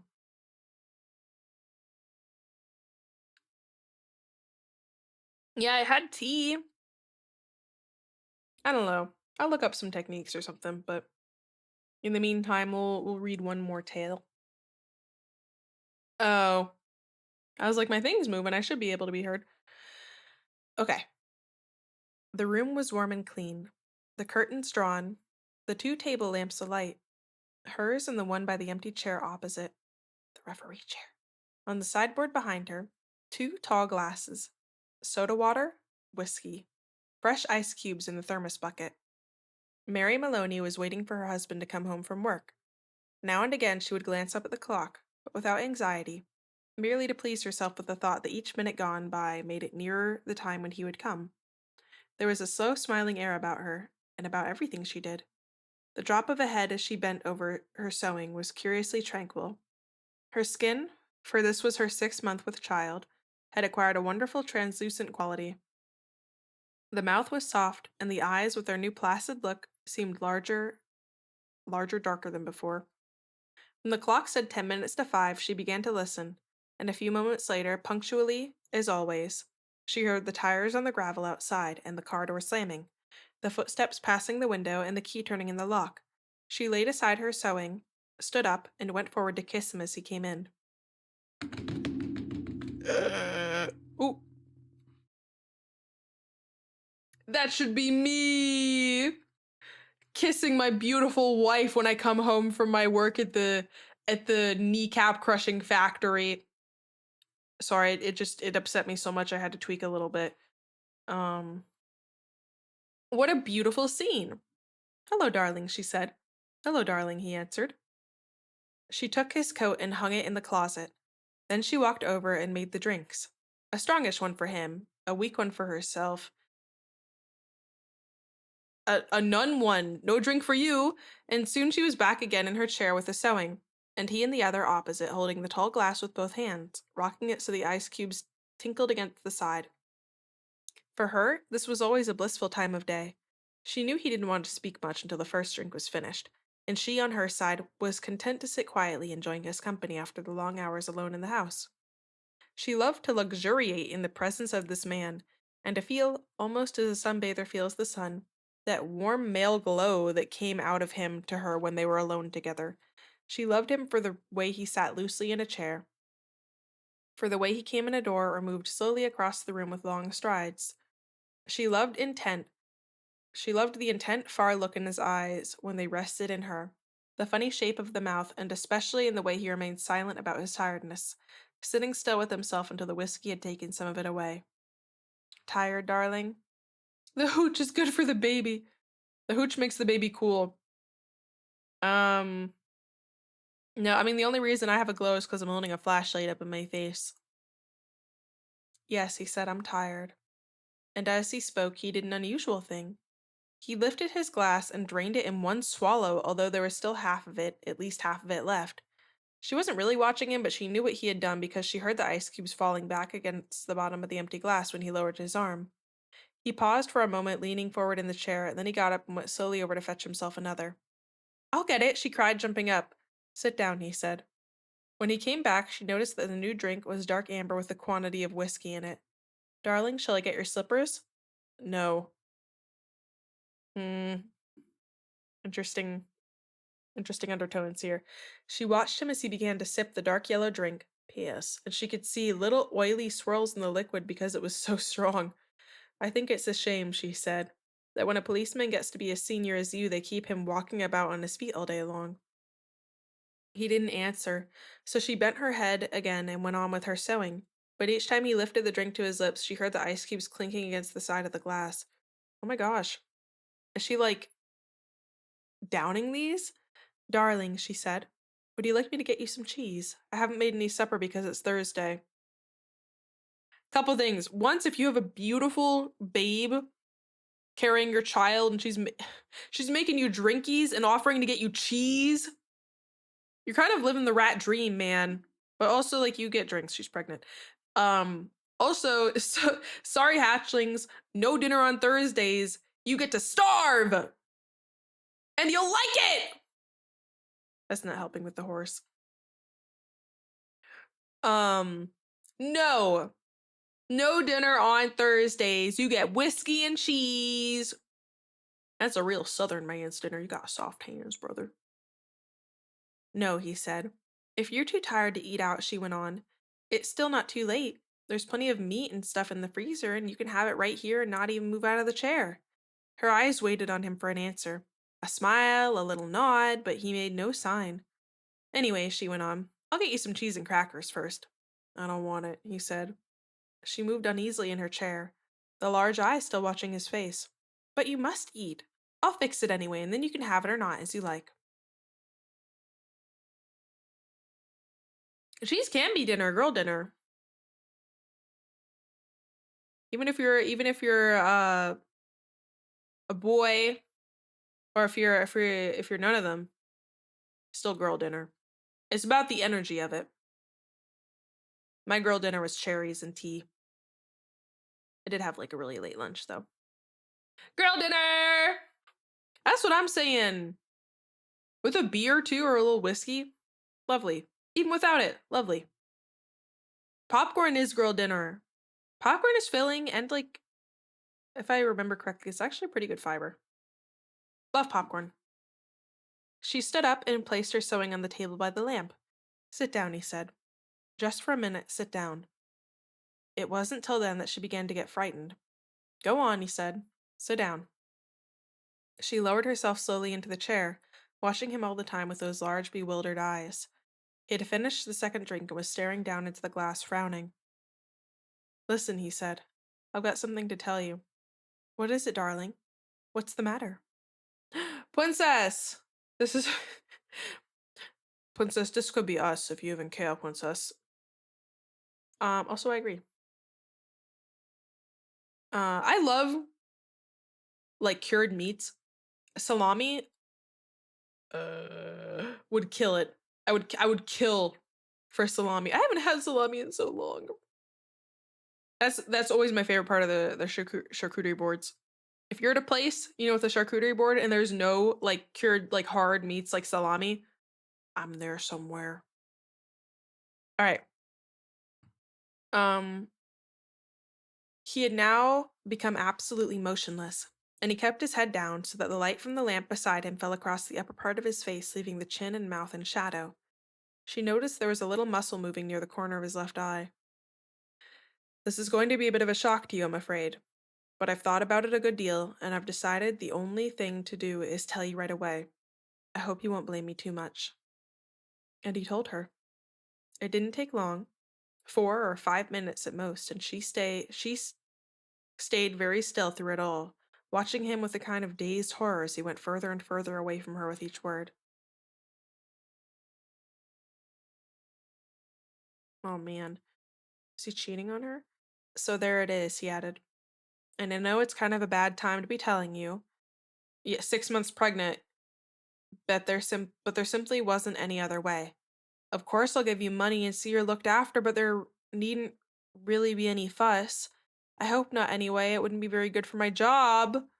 Her first instinct was to not believe any of it, to reject it all. It occurred to her that perhaps he hadn't even spoken, that she herself had imagined the whole thing. Maybe if she went about her business and acted as though she hadn't been listening, then later, when she sort of woke up again, she might find none of it ever happened. I'll get the supper, she managed to whisper, and this time he didn't stop her. When she walked across the room, she couldn't feel her feet touching the floor. She couldn't feel anything at all except a slight nausea and desire to vomit. Everything was automatic now. Down the Wait, so this would be No! I would never abandon my sweet kitten. We can be the first page of the story and nothing else. Have you guys read this one? Did you know it was coming? Or did you just, sense the weird foreshadowing? Everything was automatic now. Down the steps to the cellar, the light switch, the deep freeze, the hand inside the cabinet taking hold of the first object it met. She lifted it out and looked at it.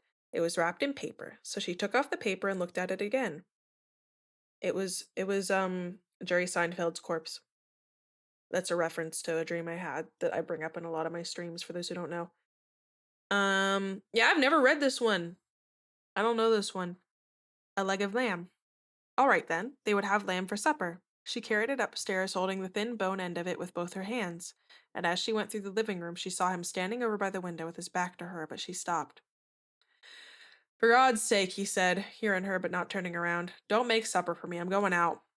At that point, Mary Maloney simply walked up behind him, and without any pause, she swung the big frozen leg of lamb high in the air and brought it down as hard as she could upon the back of his head.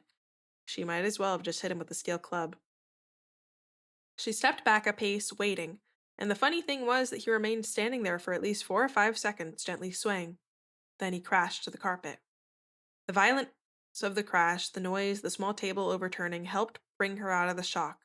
She came out slowly, feeling cold and surprised, and she stood for a while blinking at the body, still holding the ridiculous piece of meat tight with both hands.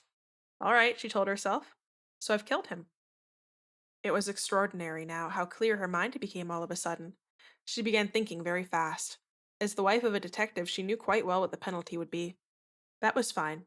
It made no difference to her. In fact, it would be a relief. On the other hand, what about the child? What were the laws about murderers with unborn children? Did they kill them both, mother and child? Or did they wait until the 10th month? What did they do? Mary Maloney didn't know, and she certainly wasn't prepared to take a chance. She carried the meat into the kitchen, placed it in a pan, turned the oven on high, and shoved it inside. Then she, unseasoned, then she washed her hands and ran upstairs to the bedroom. She sat down before the mirror, tidied her hair, touched up her lips and face. She tried to smile. It came out rather peculiar. She tried again. Hello, Sam, she said brightly aloud. The voice sounded peculiar, too. I want some potatoes, please, Sam. Yes, and I think a can of peas. That was better. Both the smile and the voice were coming out better now. She rehearsed it several times more, then she ran downstairs, took her coat, went out the back door, down the garden, into the street. It wasn't 6 o'clock yet, and the lights were still on in the grocery shop. Hello, Sam, she said brightly, smiling at the man behind the counter. Why, good evening, Miss Maloney. How are you? I want some potatoes, please, Sam. Yes, and I think a can of peas. The man turned and reached up behind him on the shelf for the peas. Patrick's decided he's tired and doesn't want to eat out tonight, she told him. We usually go out Thursdays, and now he's caught me without any vegetables in the house. Then how about meat, Miss Maloney? No, I've got meat, thanks. I'll get a nice leg of lamb from the freezer. Oh, I don't know much. I don't know much like cooking it frozen, Sam, but I'm taking a chance on it this time. You think it'll be all right? Personally, the grocer said, I don't think it makes any difference. You want these Idaho potatoes? Oh, yes, that'll be fine. 2 of those. Anything else, grocer? Grocer? Is it grocer or grocer? The grocer cocked his head on one side, looking at her pleasantly. How about afterwards? What are you going to give for him afterwards? What are you going to give him for afterwards? Like a dessert? Or like a drink? I blow my nose.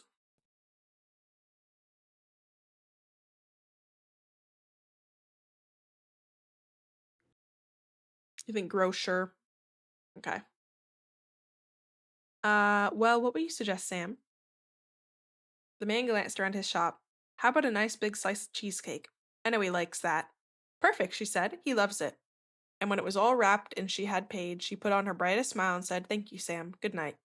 Good night, Mrs. Maloney, and thank you. And now she told herself as she hurried back, all she was doing now, she was returning home to her husband and he was waiting for his supper. And she must cook it good and make it as tasty as possible because the poor man was tired. And if, when she entered the house, she happened to find anything unusual or tragic or terrible, then naturally it would be a shock and she'd become frantic with grief and horror. Mind you, she wasn't expecting to find anything, she was just going home with the vegetables. Mrs. Patrick Maloney Mrs. Patrick Maloney going home with the vegetables on Thursday evening to cook supper for her husband. Yeah, right? That's like $1 million now. That's the way she told herself. Do everything right and natural. Keep things absolutely natural and there'll be no need for acting at all. Therefore, when she entered the kitchen, the back door, she was humming a little tune to herself and smiling. Patrick, she called. How are you, darling? She put the parcel down on the table and went through the living room, and when she saw him lying there on the floor with his legs doubled up and one arm twisted back underneath his body, it really was rather a shock. All the old love and longing for him welled up inside her, and she ran over to him, knelt down beside him, began to cry her heart out. It was easy. No acting was necessary. A few minutes later, she got up and went to the phone. She knew the number of the police station, 911, and when the man at the other end answered, she cried to him, Quick, come quick, Patrick's dead. Who's speaking? Mrs. Maloney, Mrs. Patrick Maloney. You mean Patrick Maloney's dead? I think so, she sobbed. He's lying on the floor and I think he's dead. Be right over, the man said. The car came very quickly, and when she opened the front door, 2 policemen walked in. She know them both.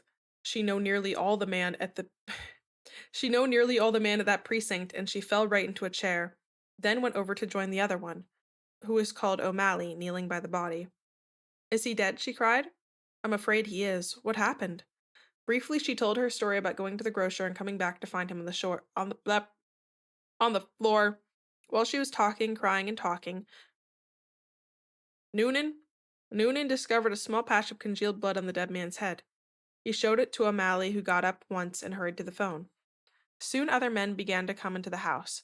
First a doctor, then 2 detectives, one of whom she knew by name. Later a police photographer arrived and took pictures, and a man who knew about fingerprints. There was a great deal of whispering and muttering beside the corpse, and the detectives kept asking her a lot of questions, but they always treated her kindly. She told her story again, this time right from the beginning, when Patrick had come home when Patrick had come in and she was sewing, and he was tired, so tired he hadn't wanted to go out for supper. She told how she'd put the meat in the oven, is there now cooking, and how she'd slopped out to the grocer for vegetables and come back to find him lying on the store, and he all slop out of the house.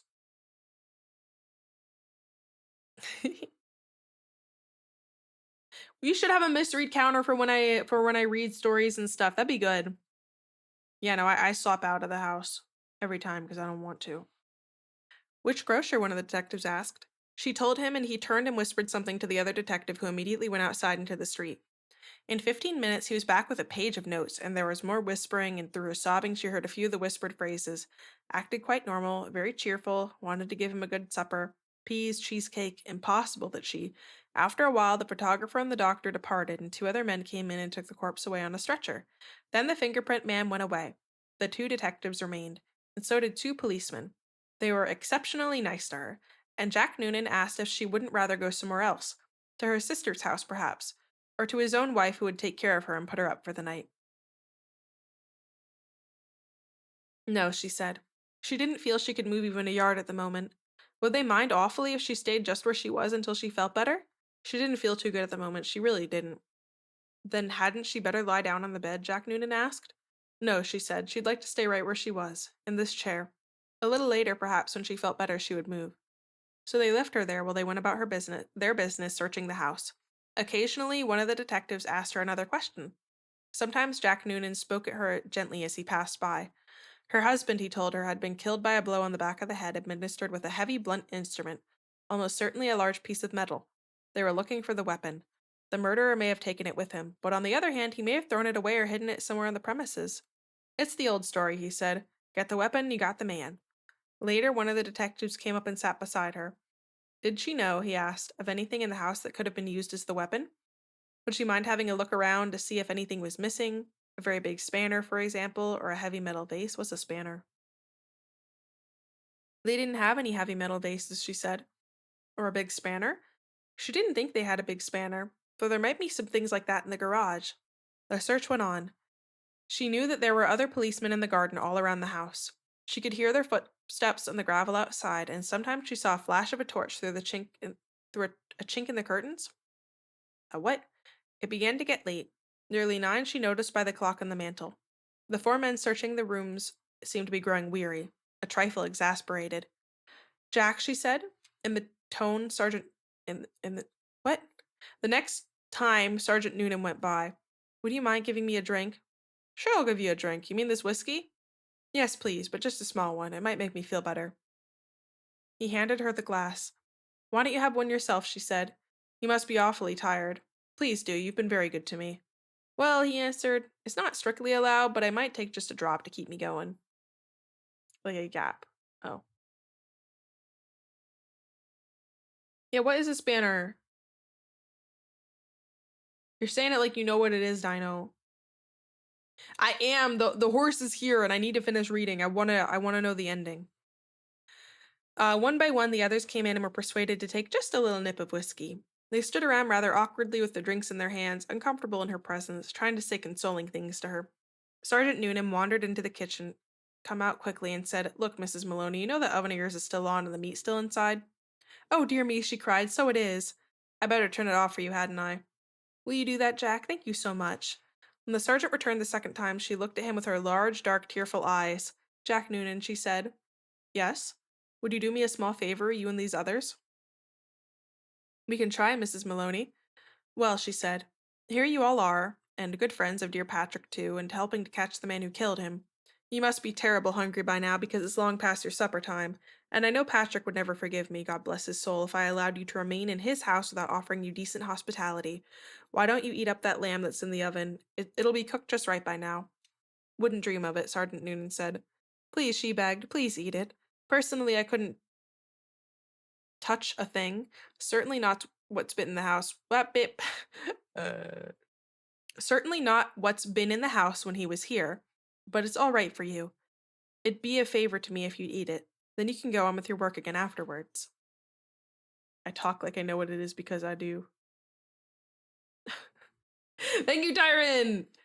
I will get through it. I'm not gonna make a single blunder more reading these before the end, okay? Let me take a sip of water. I'm gonna lock in. No more blunders the rest of the story. And no from you. Not a word. Thank you, Ursa. Okay, well, some of you guys doubt me, but Ursa's my cheerleader right now. And Bees. Thank you, Bees. There was a good deal of hesitating among the 4 policemen. There's a lot of typos, so I'm gonna have to, like, lock in. If I pause, it doesn't count. Only if a blundered word comes out, okay? There was a good deal of hesitating among the 4 policemen, but they were clearly hungry, and in the end they were persuaded to go into the kitchen and help themselves. The woman stayed where she was, listening to them speaking among themselves, their voices thick and sloppy because their mouths were full of meat. Don't word it like that. Have some more, Charlie? No, better not finish it. She wants us to finish it. She said so. Be doing her a favor. Okay, then, give me some more. That's the hell of a That's the hell of a big club that Gut must have used to hit poor Patrick. I know he said guy, but I had to say Gut because I was reading it.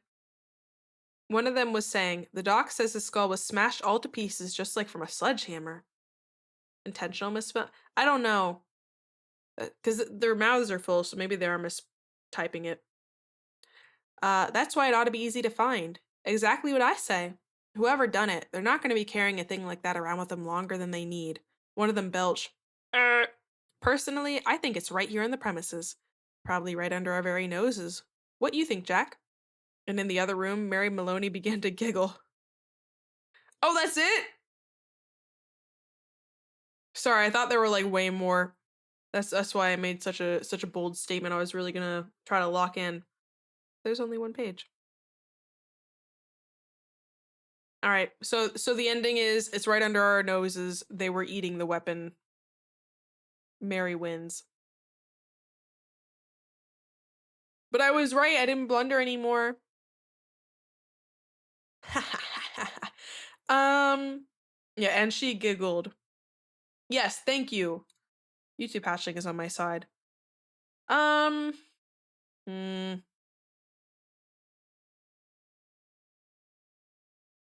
I mean, he does have funny little twists. They are usually pretty good stories for school kids to go over.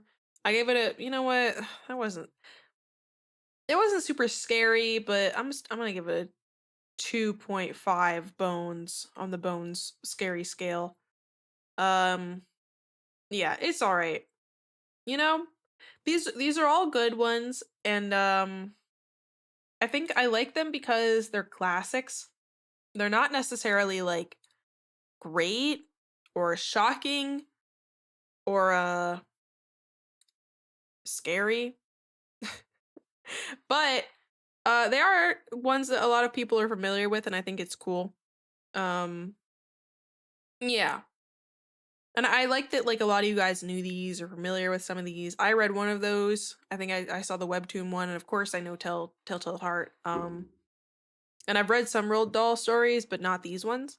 So I'm glad you guys sent them in.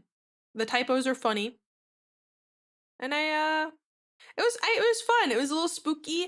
I like doing just chatting streams now and then to like spice it up from my normal stuff.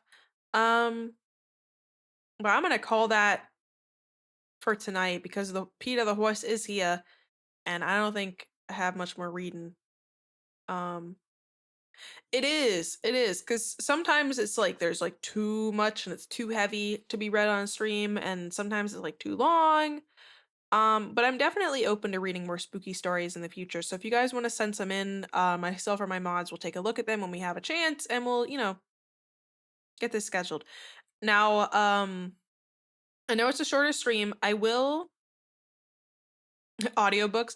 Listen, if there's some way I could do little like audiobooks, I'd definitely be down to like record it on my free time in like little bits so the horse doesn't arrive. Um the Metro, sure man. I think I've heard of that one. Let me take this down. Put that next to me. I made a tweet about it, but I'll say it here since I have some people here and uh oh man, it's weird. So, I'm doing a donathon for Sleepy Outfit, right? We're on day 8 or 9 of it. And I found out last night, it took a while for them to respond because they're in Japan time, that the people who made me aren't going to be available to do a new outfit until next January. That's a really long time, and I was very upset by that. Um and I spent all of last night, a large chunk of this morning, and throughout the day, well, nah, mostly this morning, trying to find a solution. If there was like I could switch to something else, which would require me redoing, of course, my base look, or I don't know. And I decided that I would be sticking, at least for now, with my OG art mama, and because I don't know, I feel like I really do, like, this is me, and I'm really happy with it. Um but that means I'm gonna have to put in requests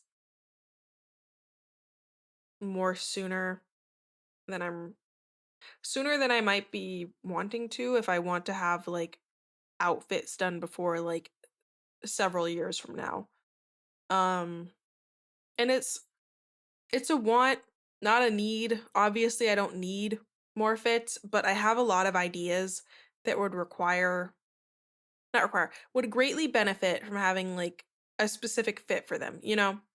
Um and it's kind of what like being able to keep streaming and taking care of my pets and stuff like that and occasionally paying off my debt is really all I want. Like it's what fuels me and it's what helps me get through crappy shifts and helps me lock in and do stuff that I don't always want to do. So the idea of getting like new stuff and new outfits is really really really exciting for me and I want to be able to do that.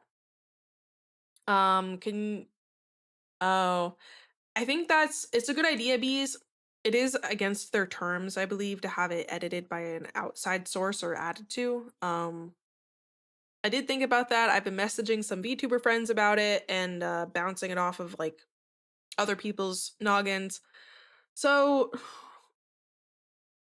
and I'm trying to I'm gonna make like kind of an announcement about it to like what I'm gonna try to do. Um, Let me think. There's 50 hours in the donathon.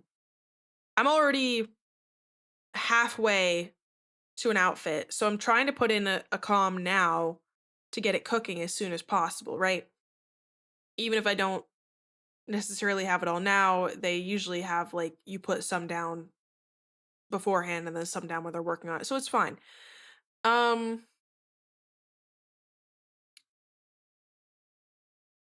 I just want to let you guys know that it is being worked on because a lot of the reason I was so upset is because so many people have supported me by being here for these streams, participating and donating hard earned money. And I know how annoying working can be if you don't like your job and don't want to do it. Like I know how much it sucks. So it really, really does mean a lot, those that have donated and even those that haven't and just have been here and supported me. And it upset me to think that those people I didn't want them to think it went towards nothing. So I'm trying to put it towards the thing now so it can be worked on even if it'll be like a while from now. And I'm like maybe if I really lock in this summer, maybe I can get a couple more cooking around the same time. Put in several commissions so that maybe I can get one started in January and maybe I can get one started next March. So I kind of described it to myself as like a squirrel putting acorns away to be um dug back up when they need them, right? So if I get a bunch put in now, then I'll actually be able to like debut an outfit or two a year in the upcoming years of my streaming stuff. Again, very frustrating because it's not the timeline I was looking for. I was kind of hoping to get it started like this summer or fall, but the place that I got it from is getting more popular, which is good and bad. Um, but I really just feel like they did me the most justice and I want to stick with them. Um, I have a lot of ideas for very specialized streams. Um, small little hint, small little tidbit. It has to do maybe with the like herpetology 101 class streams. I was thinking about doing like maybe making it like a weekly thing where it's like I have a little class and I teach you guys about herpetology and maybe I have a look that goes along with that. So it's like a themed thing, you know? Um Maybe getting like a 3D like athletic look where I can do like yoga or workout sessions with you guys and have a 3D model so you guys can follow along with me. Stuff like that that I think would really benefit from having like a specific look. And again, these are all wants. I'm already able to stream, I'm already able to look the way I am. I have gotten so many cool things and hit so many cool milestones, but I kind of wanted to let you guys know where I was goal-wise. Um yeah, They could.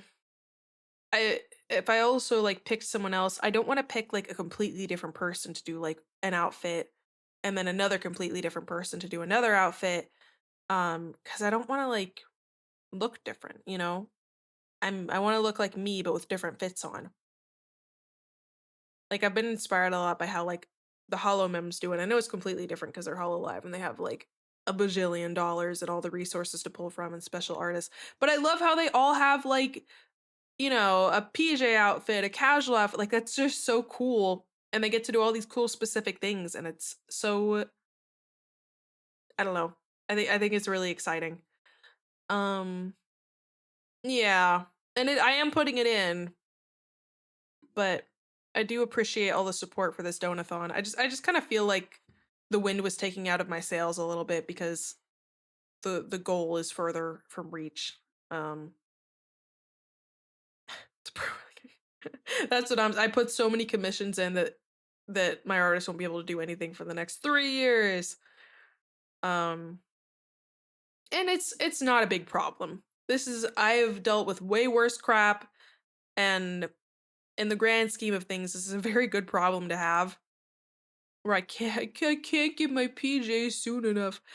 Um but this was more for those that have donated. I just want you to know I'm working on it and thank you. Um and I hope I get to show you guys some of these ideas soon. And heck, maybe with all this time in between stuff, I'll be able to like make like music that I can release with each outfit that's kind of like themed for how it looks, you know, stuff like that. So I'm gonna make an announcement because I'm gonna put out some like new goals and kind of revamp some of the stuff for the punishment wheel a bunch. I have to like sit down and think of some stuff and I'm working a lot, so it's gonna take a bit for me to like do that. But that's where I'm at. Um I thoroughly appreciate everybody's support and yay. We're still at 50 hours. 50 hours is bonkers. Um and you guys just being here, I don't expect a cent. You don't need to give me any money. I want to be able to provide you entertainment and some place you can go or look forward to going, you know, after work or school or whatever for free, you know. I may eventually have like members only stuff or stuff that's like for those that donate just to like give back a little something, but I don't ever want you guys to think that you have to pay to be here ever. And these donathons are exciting because I like to think it provides some cool stuff for everybody, but um don't ever think you have to pay me for any reason. It is so appreciated. Um and I appreciate everything that you guys provide, your time most of all. Um but yeah. Uh yeah. No, I was thinking of that too. If you have time to watch, you have $5. No. Please just be here. Please have fun. Um I cherish all of you guys so much and I'm thinking every day about cool and fun stuff I can do to say thank you for the support. Cuz oh my gosh, we've come really far. And there's a lot of stuff still to do. With or without new fits. This gecko has big plans.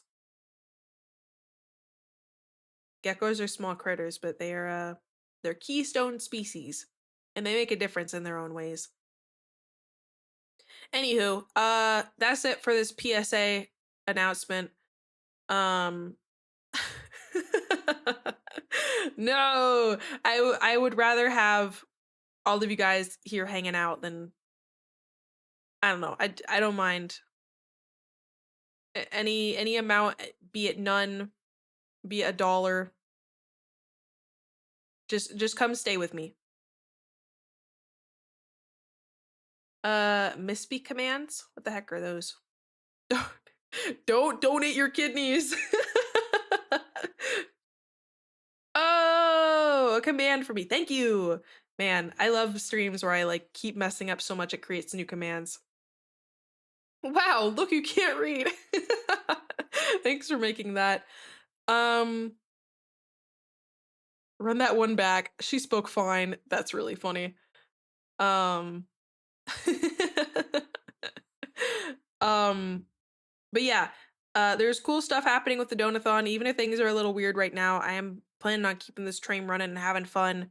Even people just rating and following me is like the timer's going up like crazy. I'm going to probably make another cup of tea and go eat because this gecko has to go to W asterisk RK. I'll be non-verbal so I can save my voice. But yes, tomorrow fun collab, The Forest, ooh, and then Subnautica the day after. So I hope to see you guys there. Um, Keep an eye out for like a new updated Donathon goal list thingy majig, and I do have serrano peppers in my fridge. And they might get spicier the longer they sit in there, so do with that information what you will. Okay, I hope y'all have a lovely rest of your day or night wherever you are in the big wide world, and I'll see you later, my lovely little alligators. Echo!